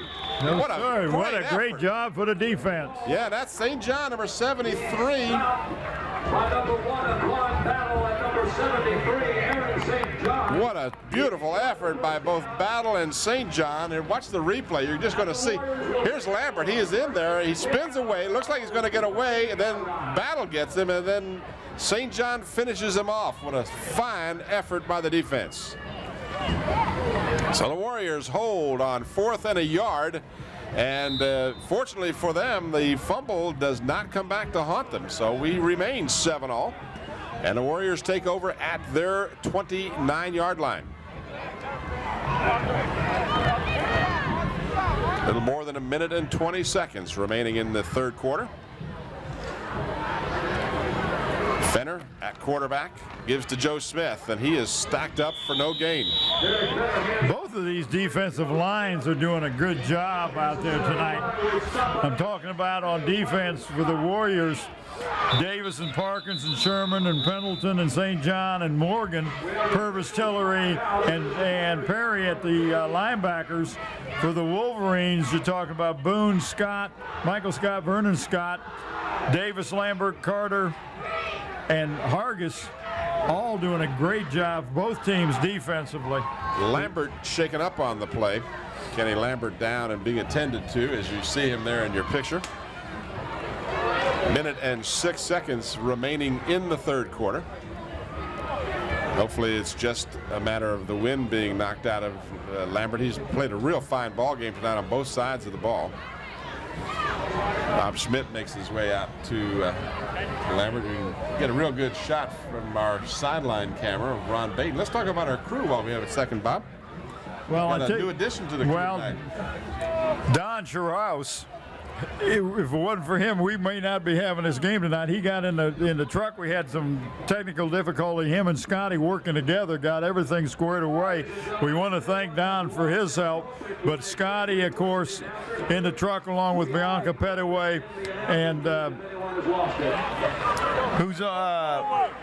who else is in the truck? Well, Bev Penn is. Oh, Bev is in the truck. Yeah, that's right. I saw Bev tonight. And, of course, on camera we have Sarah, don't call me Susan Bowers, at one end of the press box. At the other end we have Nathaniel, don't rain on my head, Braxton. Hey, we and I were talking. We got one more regular season game, and he will have gone rainless for the season. Yeah, then watch out what happened. I can remember a state championship. Oh, I don't even talk about. I'll never forget it. But then, of course, Ron Baton down there on the sideline camera with his two helpers, right the two young Hamilton twins. I think we got everybody. We're talking about Bob Killen, of course. Bob giving us all these up to the second statistics. Over the middle, pass completed, and out to the 44-yard line. That'll be a first down for the Warriors. Tracy Williams on the receiving end of that tight end was wide open. So I hope we didn't forget anybody, but again, our crew giving up their Friday night to bring you the best of high school coverage right here on Channel 46. Well, Bev does a good job with that new machine. That it's so clear when we do the replay. Now we have to put replay up on the screen. I haven't seen that at home. It's good. Oh, it looks excellent. Excellent. First down at the Kecoughtan 45. If they just get the camera to make you and I look a little bit better. Can't do that. Joe Smith gets a fortuitous bounce of the ball, and time expires here in the third quarter as the Warriors suffer an 8-yard loss, but that will be the last play of the third quarter. And we have played 3 quarters. Here's the replay. Watch this last play. Bounced right back up into his hands, so that was that could have been one of those bounces into the wrong player's hand. Yep, Terrence Boone, who has the touchdown on the fumble recovery, was also in on that stop, so Boone certainly would be a candidate for our Woodside player of the game. He's had a tough game, and also for Woodside in consideration for our player of the game is E.J. Whitney, who has 2 interceptions. And also, let's don't forget this young Mr. Lambert, number 44. Kenny Lambert's done a great job along with Scott. Just to mention a few on the Kecoughtan side, you look at Battle, St. John, Fenner, Willie Sherman, Richard Topping, Purvis Tillery, Terrence Davis, and Parkins. A lot of choices. I tell you whoever is blocking on Chris Morgan has done a good job. We haven't called his name often tonight.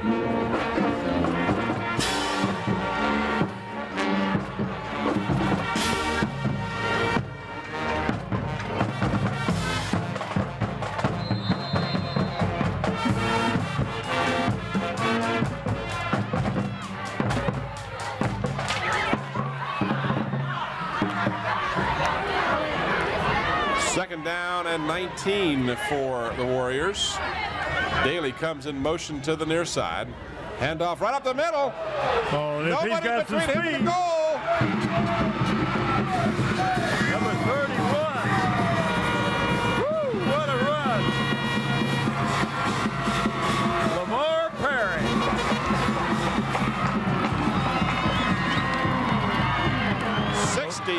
yards for Lamar Perry.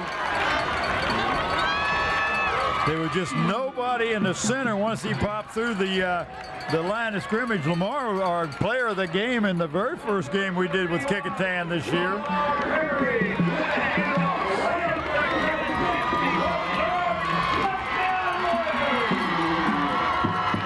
Get a chance to watch it again right after the extra point try. You see the Hampton contingent here because that's Mike Smith's son kicking, Brian.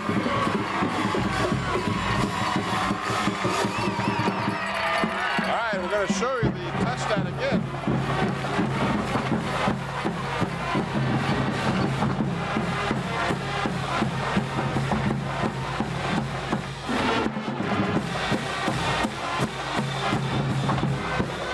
Nice camera work, guys.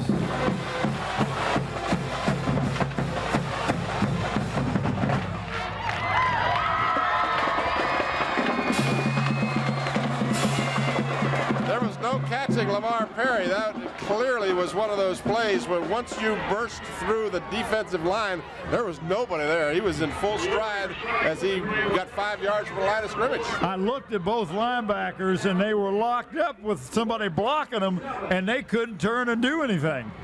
Well, They were Perry just out of position. Had that quick hitter. There's no way to catch him, and a good effort to try and catch him, but it was not to be. You think that the Wolverines may be looking for perhaps an onside kick? You ain't gonna get me again? How about that one play by Lamar Perry, and he's the leading rusher in the ballgame. That'll do it. Yep, 63 yards. Took 10 seconds, first play of the fourth quarter, and the Warriors are back up on top, 14-7. Trying to record their second victory of the season.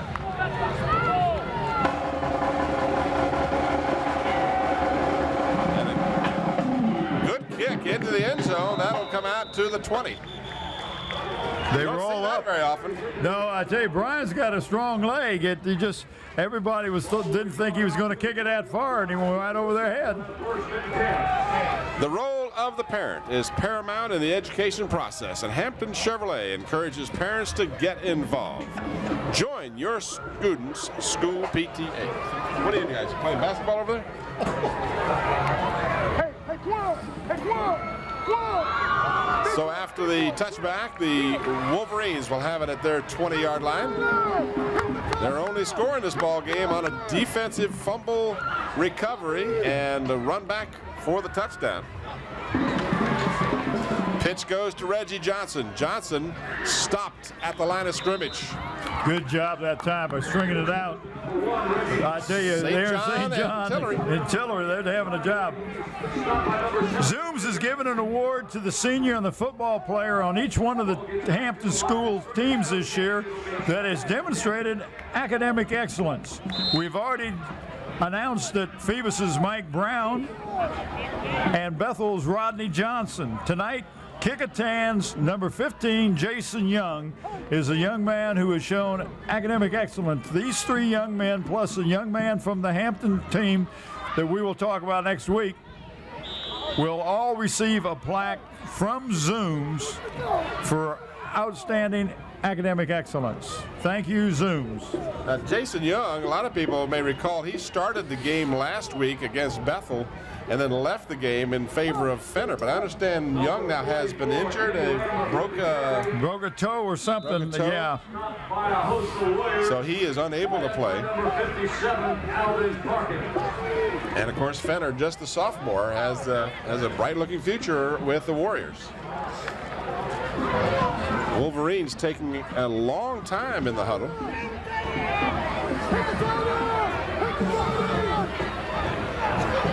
Third down and 8. And Gunter is sacked by Willie Sherman. So again, the defense does the job, and again, they have to be careful because you get that celebration penalty. That's the 3rd sack of the ball game for Willie Sherman.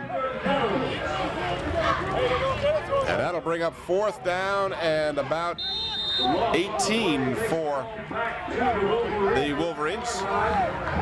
So once again, they'll be asked to punt from their end zone. Joe Stark standing at about the goal line when they'll kick it. And the Warriors just kind of stay away from it. Takes a nice Wolverine bounce to the 47-yard line where they'll down it there. But the Warriors will have it in Wolverine territory, leading by 7. Well, that was a good play by the Warriors because that ball never did get out of the Wolverines' end of the field. Warriors have had great field position this whole second half. 35-yard kick with no return by the Wolverines. That was a good-looking kick. When you kick it from your own end zone, that's not bad. If you it isn't. 47-yard line is where the Warriors get it. Well, but you also know if you're Kecoughtan, you're going to end up with good field position if you're going to kick it out of the end zone. Now the Warriors just need to hold on to that pigskin. Joe Smith up the middle, and he is tripped up, but not until he gets right at the yard marker for the 1st down. Well, that was number 35 making a stop, and that's E.J. Whitby. But if he hadn't made the stop, that may have been another touchdown. Would seem like the Warriors, as you watch the replay here, they have found out something in that defense that's allowing them with that quick hitter to pick up big yardage. That's a 10-yard gain by Smith. Fresh set of downs with 9:18 to go in regulation.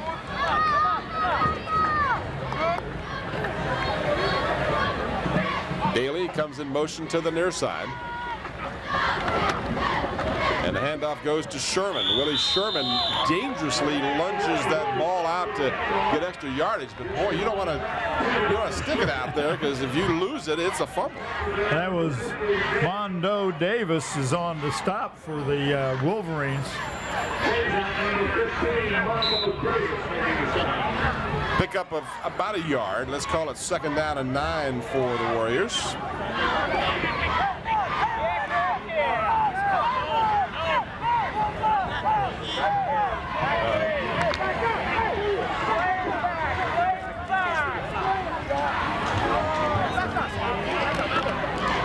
This is Smith, and Smith will not get out of the backfield as the Wolverines had that one read very well.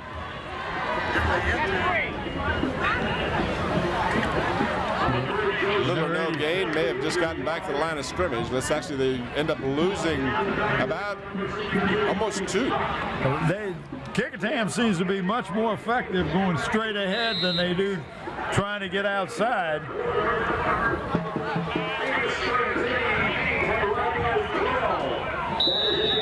Now we've got a timeout being called by Kecoughtan. That'll be their 2nd timeout. Timeout charge to Kecoughtan. Kecoughtan has 1 timeout remaining for the 2nd. So with 7:50 remaining in regulation, timeout has been called. Stallion Brothers Heating and Cooling, locally owned and operated, and they service and install most brands. 24-hour service and no overtime charges.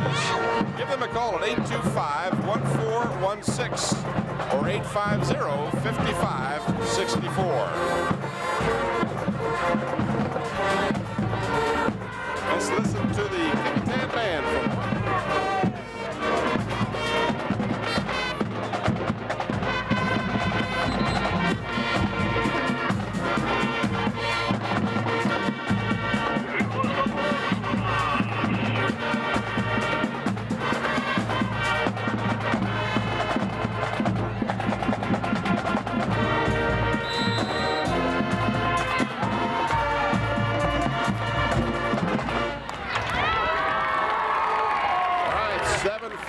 to go. Third down and a little more than 10 for the Warriors.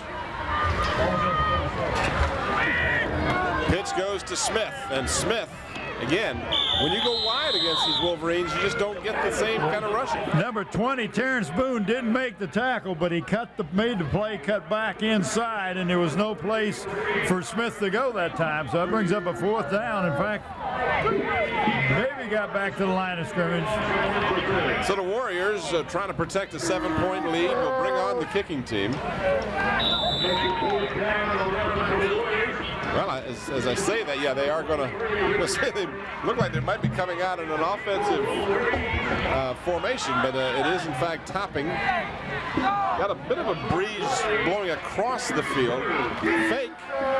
Direct snap to Smith, and Smith has the first down and more. All the way down to the 18-yard line. What a gutsy call. And a great job by Richard Toppings, acting like the ball went over his head. Here's the replay. Watch this now. You're going to see a direct snap to Smith. And Smith lowered his head and put Boone right on his boot. Keister. Well, you can say Keister, can't you? You sure can. That's totally acceptable. 19-yard play, so Roscoe Coles pulls out a little trick play, and the Warriors get good field position, 19-yard line, and more importantly, keep possession of the ball with 6.5 minutes to go. Joe Daly in motion to the near side. And this was Perry, Lamar Perry, who scored the 63-yard touchdown. He takes it up the middle to the 14. Well, they put their back in motion like that, trying to get the defense to bowl over and open up that middle for that quick hitter. Hey, don't forget to try the Zoom's $1.99 any sub, anytime deal with the purchase of a 32-ounce fountain Pepsi and potato wedges. Zoom's with 5 convenient Hampton locations. 14-yard line is where they mark it. Second down, and let's call it 7 for the Warriors. Derek Fenner over the center. This is Smith, and Joe Smith struggles inside the 10 to about the 9. That'll be close to a first down.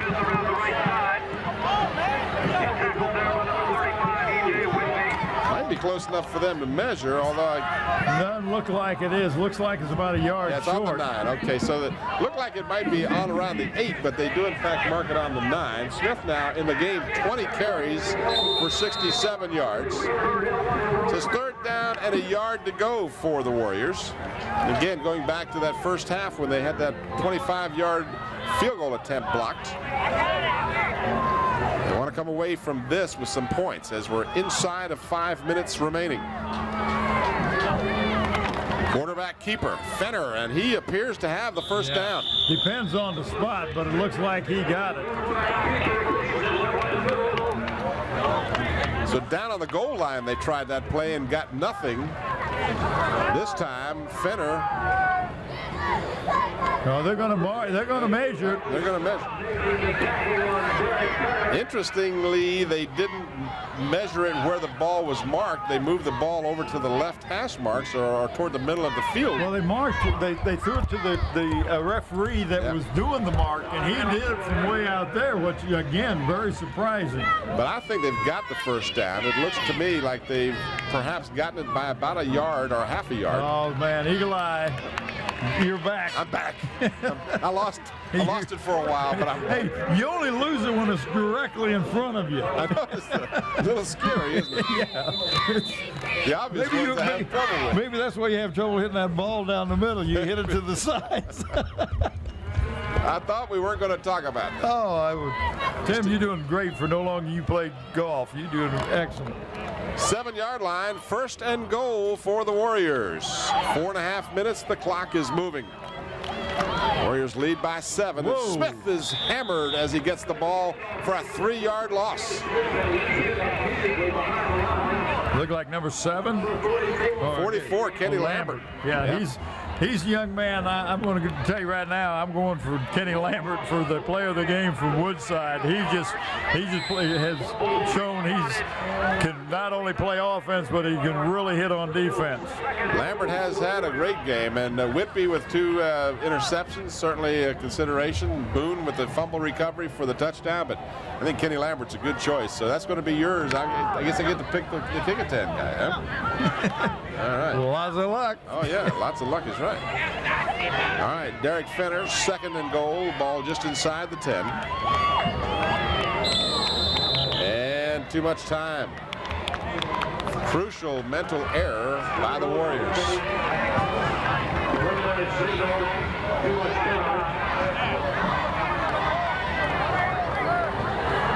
Dead ball penalty, delay, the offense. Still So with second. 3:36 remaining in regulation, the Warriors still 2nd down and goal, but this time it's out near the 15. Just can't give up 5 yards in that territory.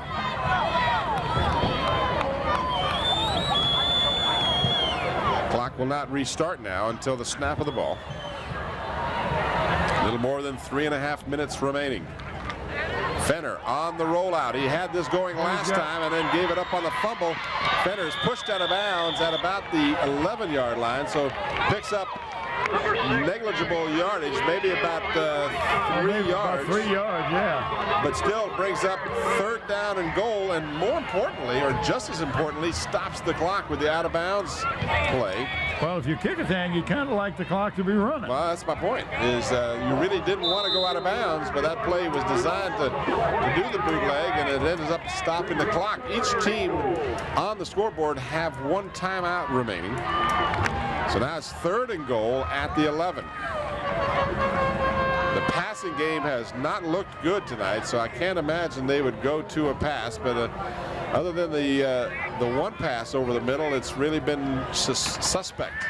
Smith, halfback option, and he just threw too quickly. They had a man open at the goal line, but just kind of hurried the pass. He doesn't look like he really had a hold of the ball when he threw it. Just didn't take time. Here's your replay from the ground level. Had a man, and he underthrew it, and then the receiver had to come back to the ball. So now Brian Smith will try and give a 10-point lead to the Warriors. Had 1 blocked from the 25-yard attempt. This one will be a 28-yard attempt. Ball will be marked at the 18-yard line. Smith got the kick up. It's long enough, and it's good.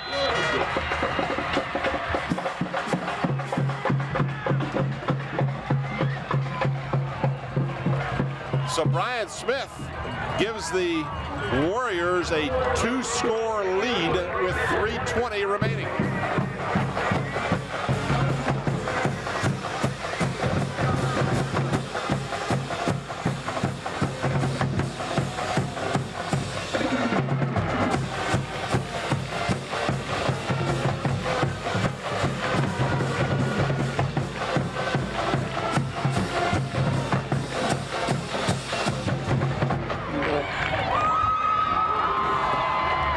You're the Warriors now with 3:20 remaining, each team with 1 timeout remaining. You just want to avoid the big play because a touchdown and an extra point can hurt you. The scoreboard shows it's 17-7. I think that is right. That's 17-7. That's correct. 10 points. So they have to get those 2 scores. Well, now you'll tell Brian, kick it in the end zone. No? Well, that's kind of surprising. Yeah, because he put it in the end zone last time, kicking from the same side of the field, but this time they elect to go for the short kick. Yeah, I don't really don't understand that, because you kick it back and make them run 80 yards instead of 45. With 3 minutes and 18 seconds to go in the game. Surprise was what they were going for. Well, you've done it once. You're usually not going to surprise the guy again.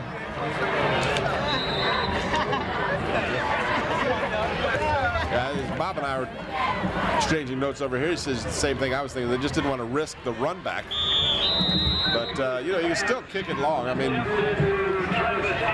any event, incomplete pass on first down, stops the clock with 3:15 to go. Well, if you don't want to run back, then you do a squib kick, which is deep. Yeah. Ball at the 45, 2nd and 10.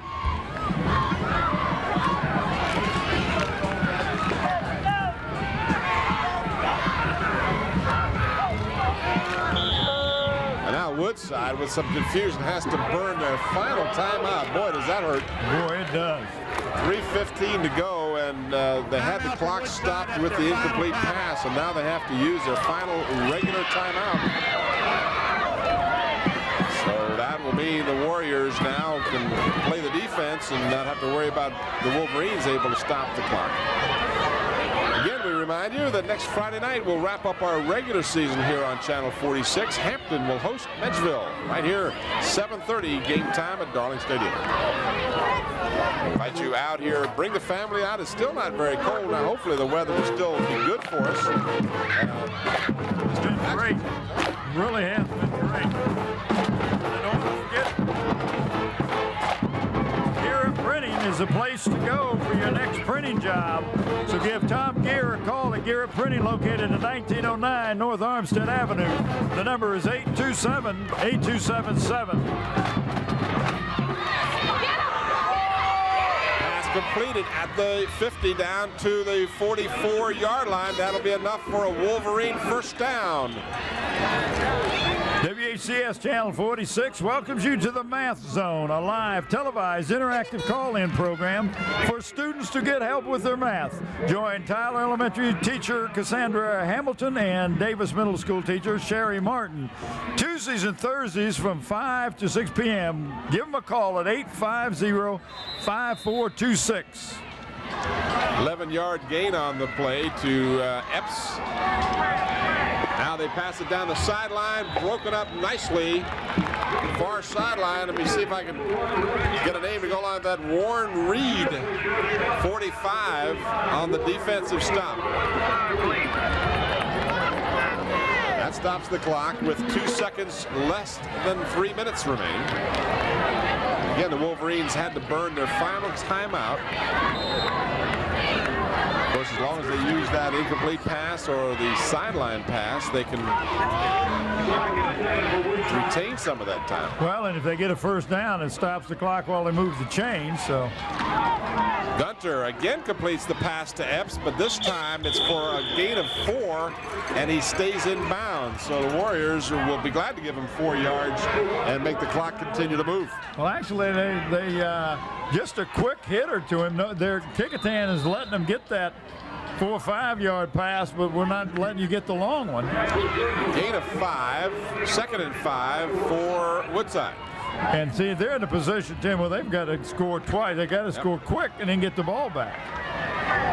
This one's just thrown away, thrown into the coverage as Gunter looked at me like he might have panicked a little bit.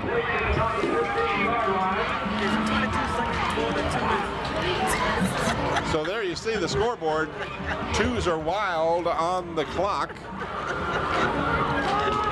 And the Wolverines looking at 4th down and 5. So that incomplete pass was a real important missed opportunity for yardage. So this is it for the Wolverines. They need a first down here to keep any chances alive. Otherwise, the Warriors can simply run the clock out. Got a half-back option pass downfield, and Reggie Johnson, the intended receiver, but he was triple covered, and the ball really not even close to Johnson. So that will give the ball over to the Warriors, and we'll return to Darling Stadium for the conclusion of the ball game after a brief timeout.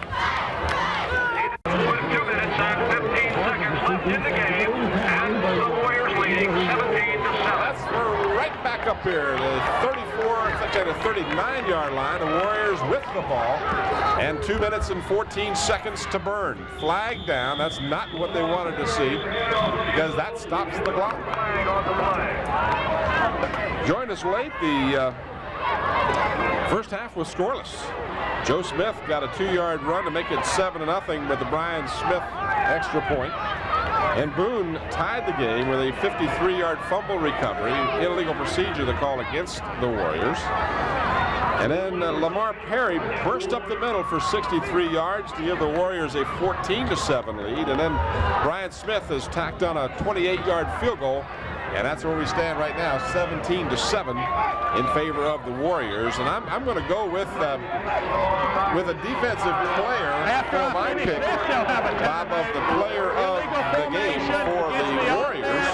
And I've torn between two of them, but I'm going to ultimately decide on Alvin Harkins. It's their last one, right? He had that interception in the first half and just played a fine defensive game. And again, Derek Fenner, Joe Smith, Lamar Perry, Willie Sherman with 3 sacks. All of these guys deserved of consideration, but Parkins will be my choice. Aaron St. John was a good choice. Oh, St. John was a definite choice. I think that's a good call. Well, we've got a stoppage of play as the Warriors earn a timeout. First down and 15 to go for Kecoughtan. 2:10 remaining.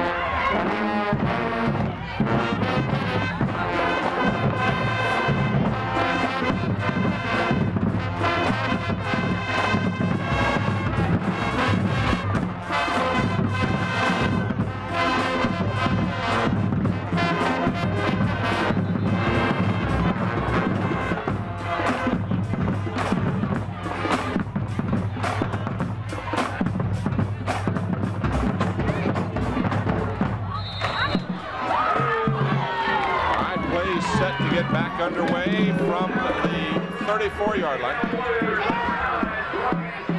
Brian Smith takes over at quarterback. I don't know whether Fenner was injured or not, but Smith and is stopped inbounds at the 34-yard line. No gain, but more importantly, the clock continues to move. So I'm looking around to see, Bob, if I can see if Fenner is injured or on the sideline. I don't think he's injured. This is just to give Brian some snaps at quarterback. He has played quarterback before, and it just gives him some games experience. Interesting timing with a crucial killing of the ball here that's necessary. Second down and 15, no gain on the last play, and Smith's forward progress was stopped inbounds, so the clock continues now. 1:25 to go, and an official stoppage of play for too much time, delay of the game. That was a quick 25 seconds. Delay a game, offense, still second down. So the Warriors penalized, and the clock stops and will not restart until the snap of the ball. The Warriors wanted to use all the time that they allotted, but they didn't need to use that much time. The play was whistled to start a lot sooner than the Warriors were aware of. Handoff from Smith to, got a new number in the backfield. That is 22, Donald Williams. So interestingly, Roscoe Cole's here. I guess he feels confident the game is wrapped up because he's got some subs in there who hadn't played much during the regular game. We are inside of a minute remaining with third down and about 15 for the Warriors. Pretty much run the clock out here. If they can get a first down, that would be a foregone conclusion. They will not even get close to gaining yardage. It'll be fourth down, and we're down to 35 seconds, and the clock is now set for the play. So Warriors will probably have to punt the ball. But I don't think you're going to punt it. Well, I don't see Topping in there. They have to run another play before the clock would run out, if I've got my timing correct here. Actually, you know what they do is just take a delay of game penalty and then punt it. And that's what's going to happen. So Carter Ficklin will blow the flag, or blow the whistle and throw the flag, one of those things. Well, yeah. Blow the flag and throw the whistle. Delay game.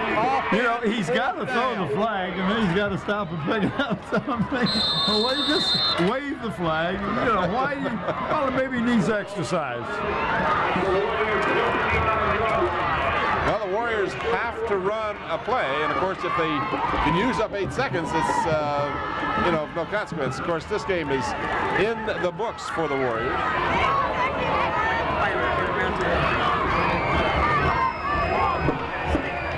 Fourth down, Smith. And Smith will be the ball tossed up, and they're going to say his forward progress stopped at the 15 with 2 seconds remaining. So the Wolverines will have time for at least one play before time runs out, and they need 2 scores. So I think my math will tell me the Warriors are 2-7. You think they got it? I think they got it. I'll have to agree with you. Congratulations to our players of the game, Alan Parkins and Kenny Lambert. I think what the intent was that Smith was going to try and run to the end zone and, if necessary, take a safety and hopefully use the 8 seconds up before he gets there. It didn't work out that way. As I think Roscoe Coles just got the Gatorade shower. Well, it wasn't the Gatorade shower, but it was water. Wolverines with one last attempt here. And Hermes Tillery puts the exclamation point on the game as he sacks Gunter. And now he can do his celebration because they're prepared for a penalty. So that is going to do it. The final score is Kecoughtan 17 and Woodside 7. We want to thank all of our crew. And remind you again, next Friday night we'll be back here for Hampton and Menchville to finish out the regular season. Well, What, Bob? Good game tonight. If you're a Kecoughtan Warrior, it's always nice to win it on your homecoming. We want to thank all the people at Darling Stadium. Larry Malloy and his crew have just done a great job all night. All year long they have, and our crew has always done a great job, and we do appreciate them. I want to remind you the following sponsors have helped bring this game to you. Hampton Chevrolet at 1073 West Mercury Boulevard. Zooms with 5 convenient Hampton locations. When gearing up for your next print job, call Gear Up. And in part by Wood Funeral Home, where Richard Foley is funeral director. And Stallion Brothers Heating and Cooling. Again, the final score, Kecoughtan 17 and Woodside 7. For Bob Henson, Bob Killen, and the entire Channel 46 crew, this is Tim Cole. Thanks for watching. Good night, everybody.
What channel is it? Slow on, man. What channel is that? 5. This was on that side. Y'all Rest up, good enough.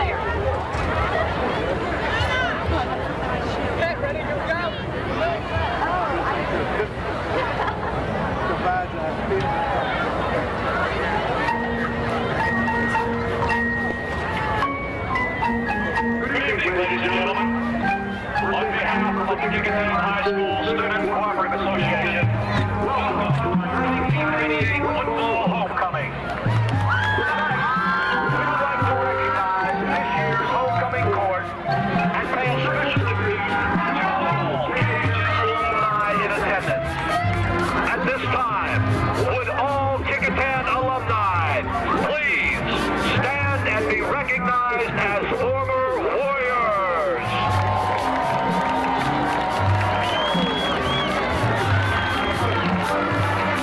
Thank you. It is now my pleasure to introduce to you the 1998 Kecoughtan High School homecoming court. Our first attendant for the class of 2002 is Miss Kirsten Ellis.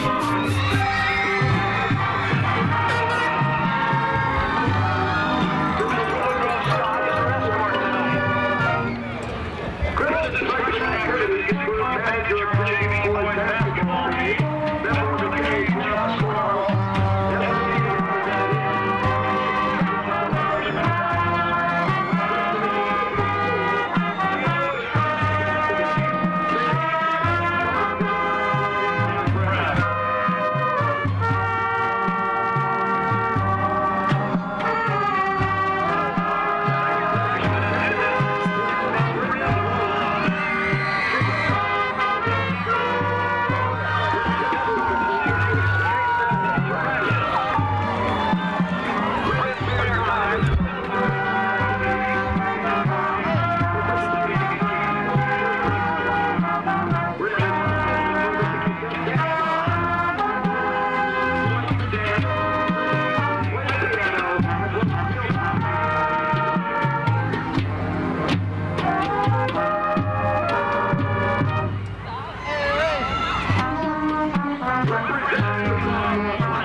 Also representing the class of 2001 is Miss Tiffany Taylor.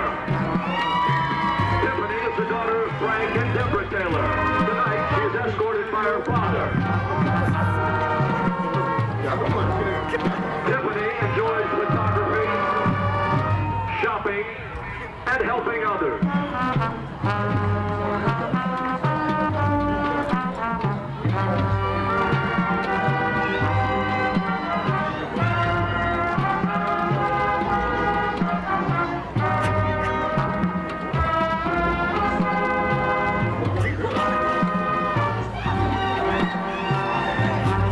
The junior class's first attendant is Miss Kirsten Pomeroy.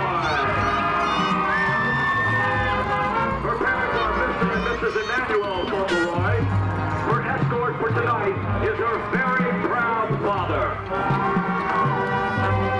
Kirsten is a Warrior varsity cheerleader and also the secretary of her church youth department. She enjoys dancing, shopping, reading, and babysitting.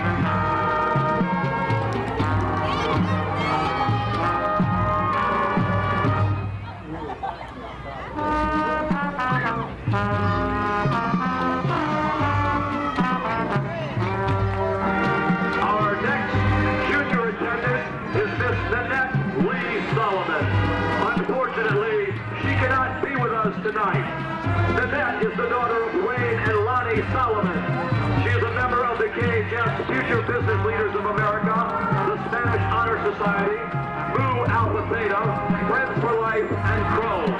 Nanette is also a member of the track and field team. In her free time, she likes to sing, dance, run track, and talk on the phone.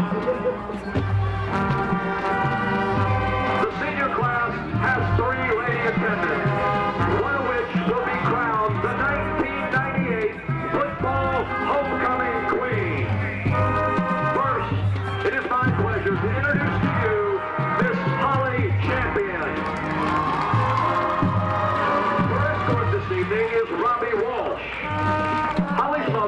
Wesley Champion Behringer. In addition to being manager of the varsity wrestling team, Holly is also co-captain of the varsity field hockey team and is on the varsity fast pitch softball team. Holly was named all-district in field hockey and softball. In her spare time, she likes to go to the movies and play sports. After graduation, Holly would like to become a criminal profiler for the FBI and plans to attend Virginia Commonwealth University. The second attendant for the senior class is Miss Samika Smith. Samika's parents are Samuel and Helen Smith. Her father is Samika's escort this evening. This busy senior's activities include membership in the Vocational Industrial Clubs of America, her church youth program, and young adult choir. She also enjoys talking on the phone and shopping. Shamika would like to attend Old Dominion University and major in elementary education.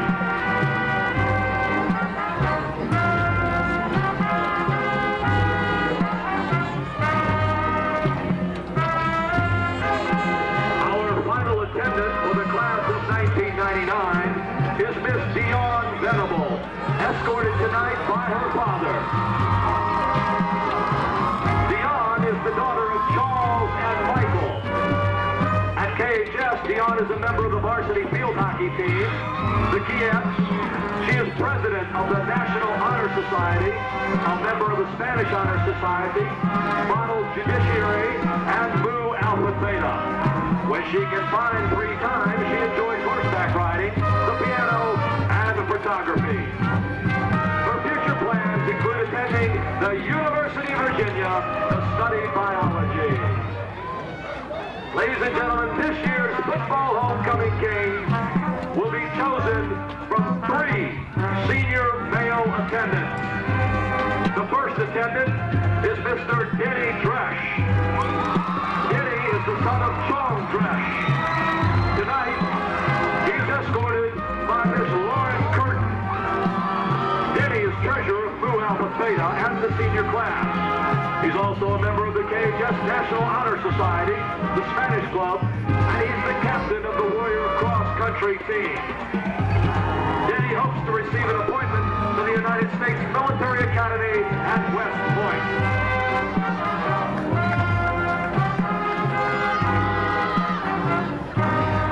The next gentleman is Mr. Robert Simmons. Robert is the son of Anita and Jeffrey Simmons. He is escorted tonight by Miss Nastasha Kendall. At Kecoughtan, Robert is a member of the varsity basketball Warriors, the future educators of America, and Crow. In his spare time, he likes to listen to music and read. He plans to major in computer engineering at the University of Maryland.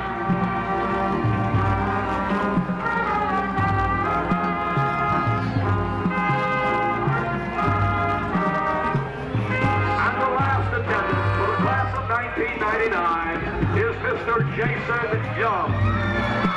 Jason is a member of the Kecoughtan Warriors varsity football team and is unable to play tonight, so he is able to represent his class. His parents are James and Theodore Young. Escorting Jason tonight is Rakia Pippin. This active senior keeps busy with his activities in the National Honor Society, the Spanish Honor Society, and indoor as well as outdoor track. At this time, Jason's college choices are down to Clemson, North Carolina State, or Virginia Tech.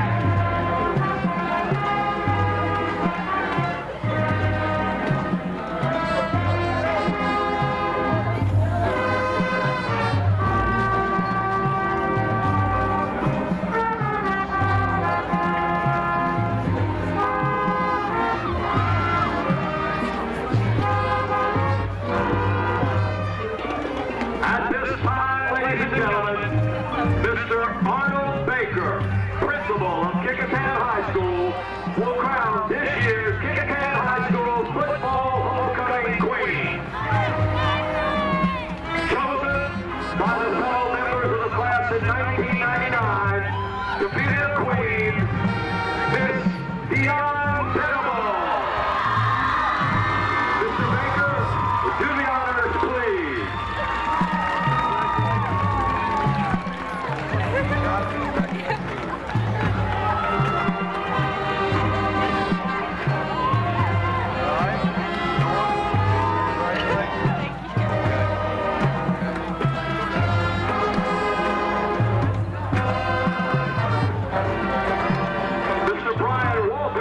SCA President, and Miss Elizabeth Bain, SCA Secretary-Treasurer, will now crown the senior princesses, Miss Holly Champion and Miss Samika Smith.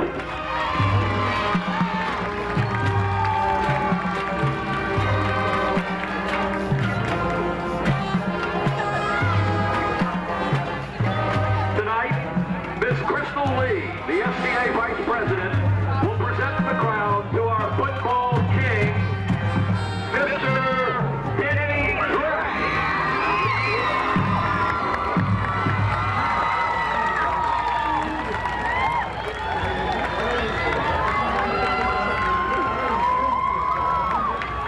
Our senior male attendants, Mr. Robert Simmons and Mr. Jason Young, will be presented with commemorative homecoming medals by Miss Christina Sears, the SCA chaplain, and Miss Amy Shewart, SCA committee chairperson.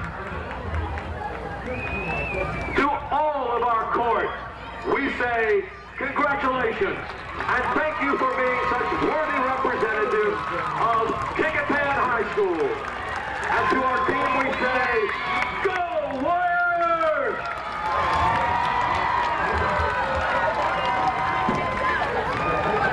At this time, ladies and gentlemen, we would like to congratulate the sophomore class. Their float won in tonight's parade competition. Also, congratulations go out to the Friends for Life Club for Best Decorated Vehicle. The SCA would like to thank all of its warriors for making today a very special day. To everyone from Kecoughtan, thank you!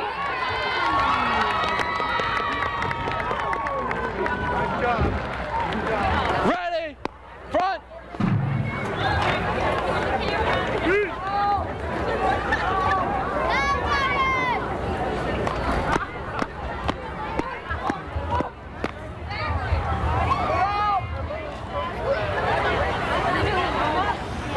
They're doing warm-up. Yes. Can we warm up?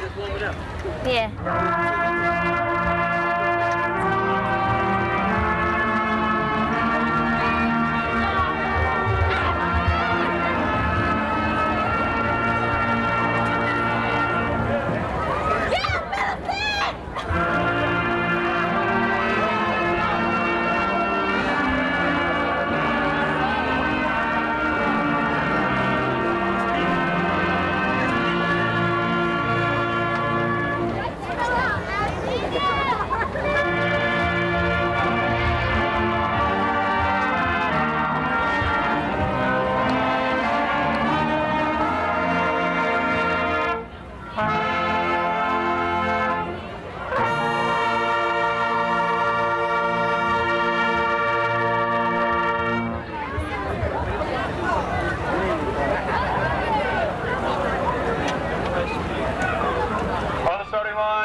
Virginia, the Kecoughtan High School Warrior Marching Band.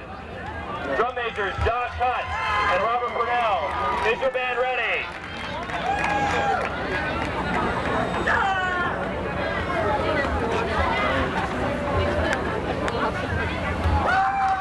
You may take the field for competition.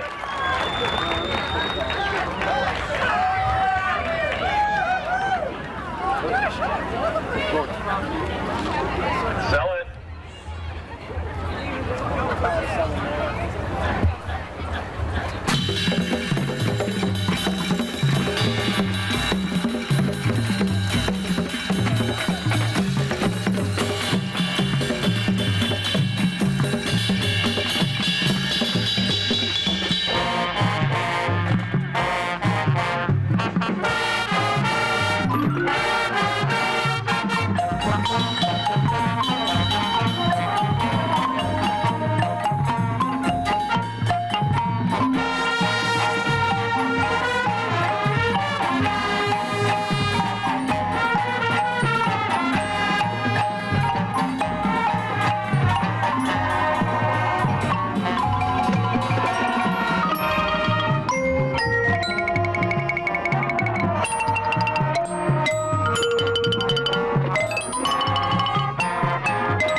I heard you're bad, I know.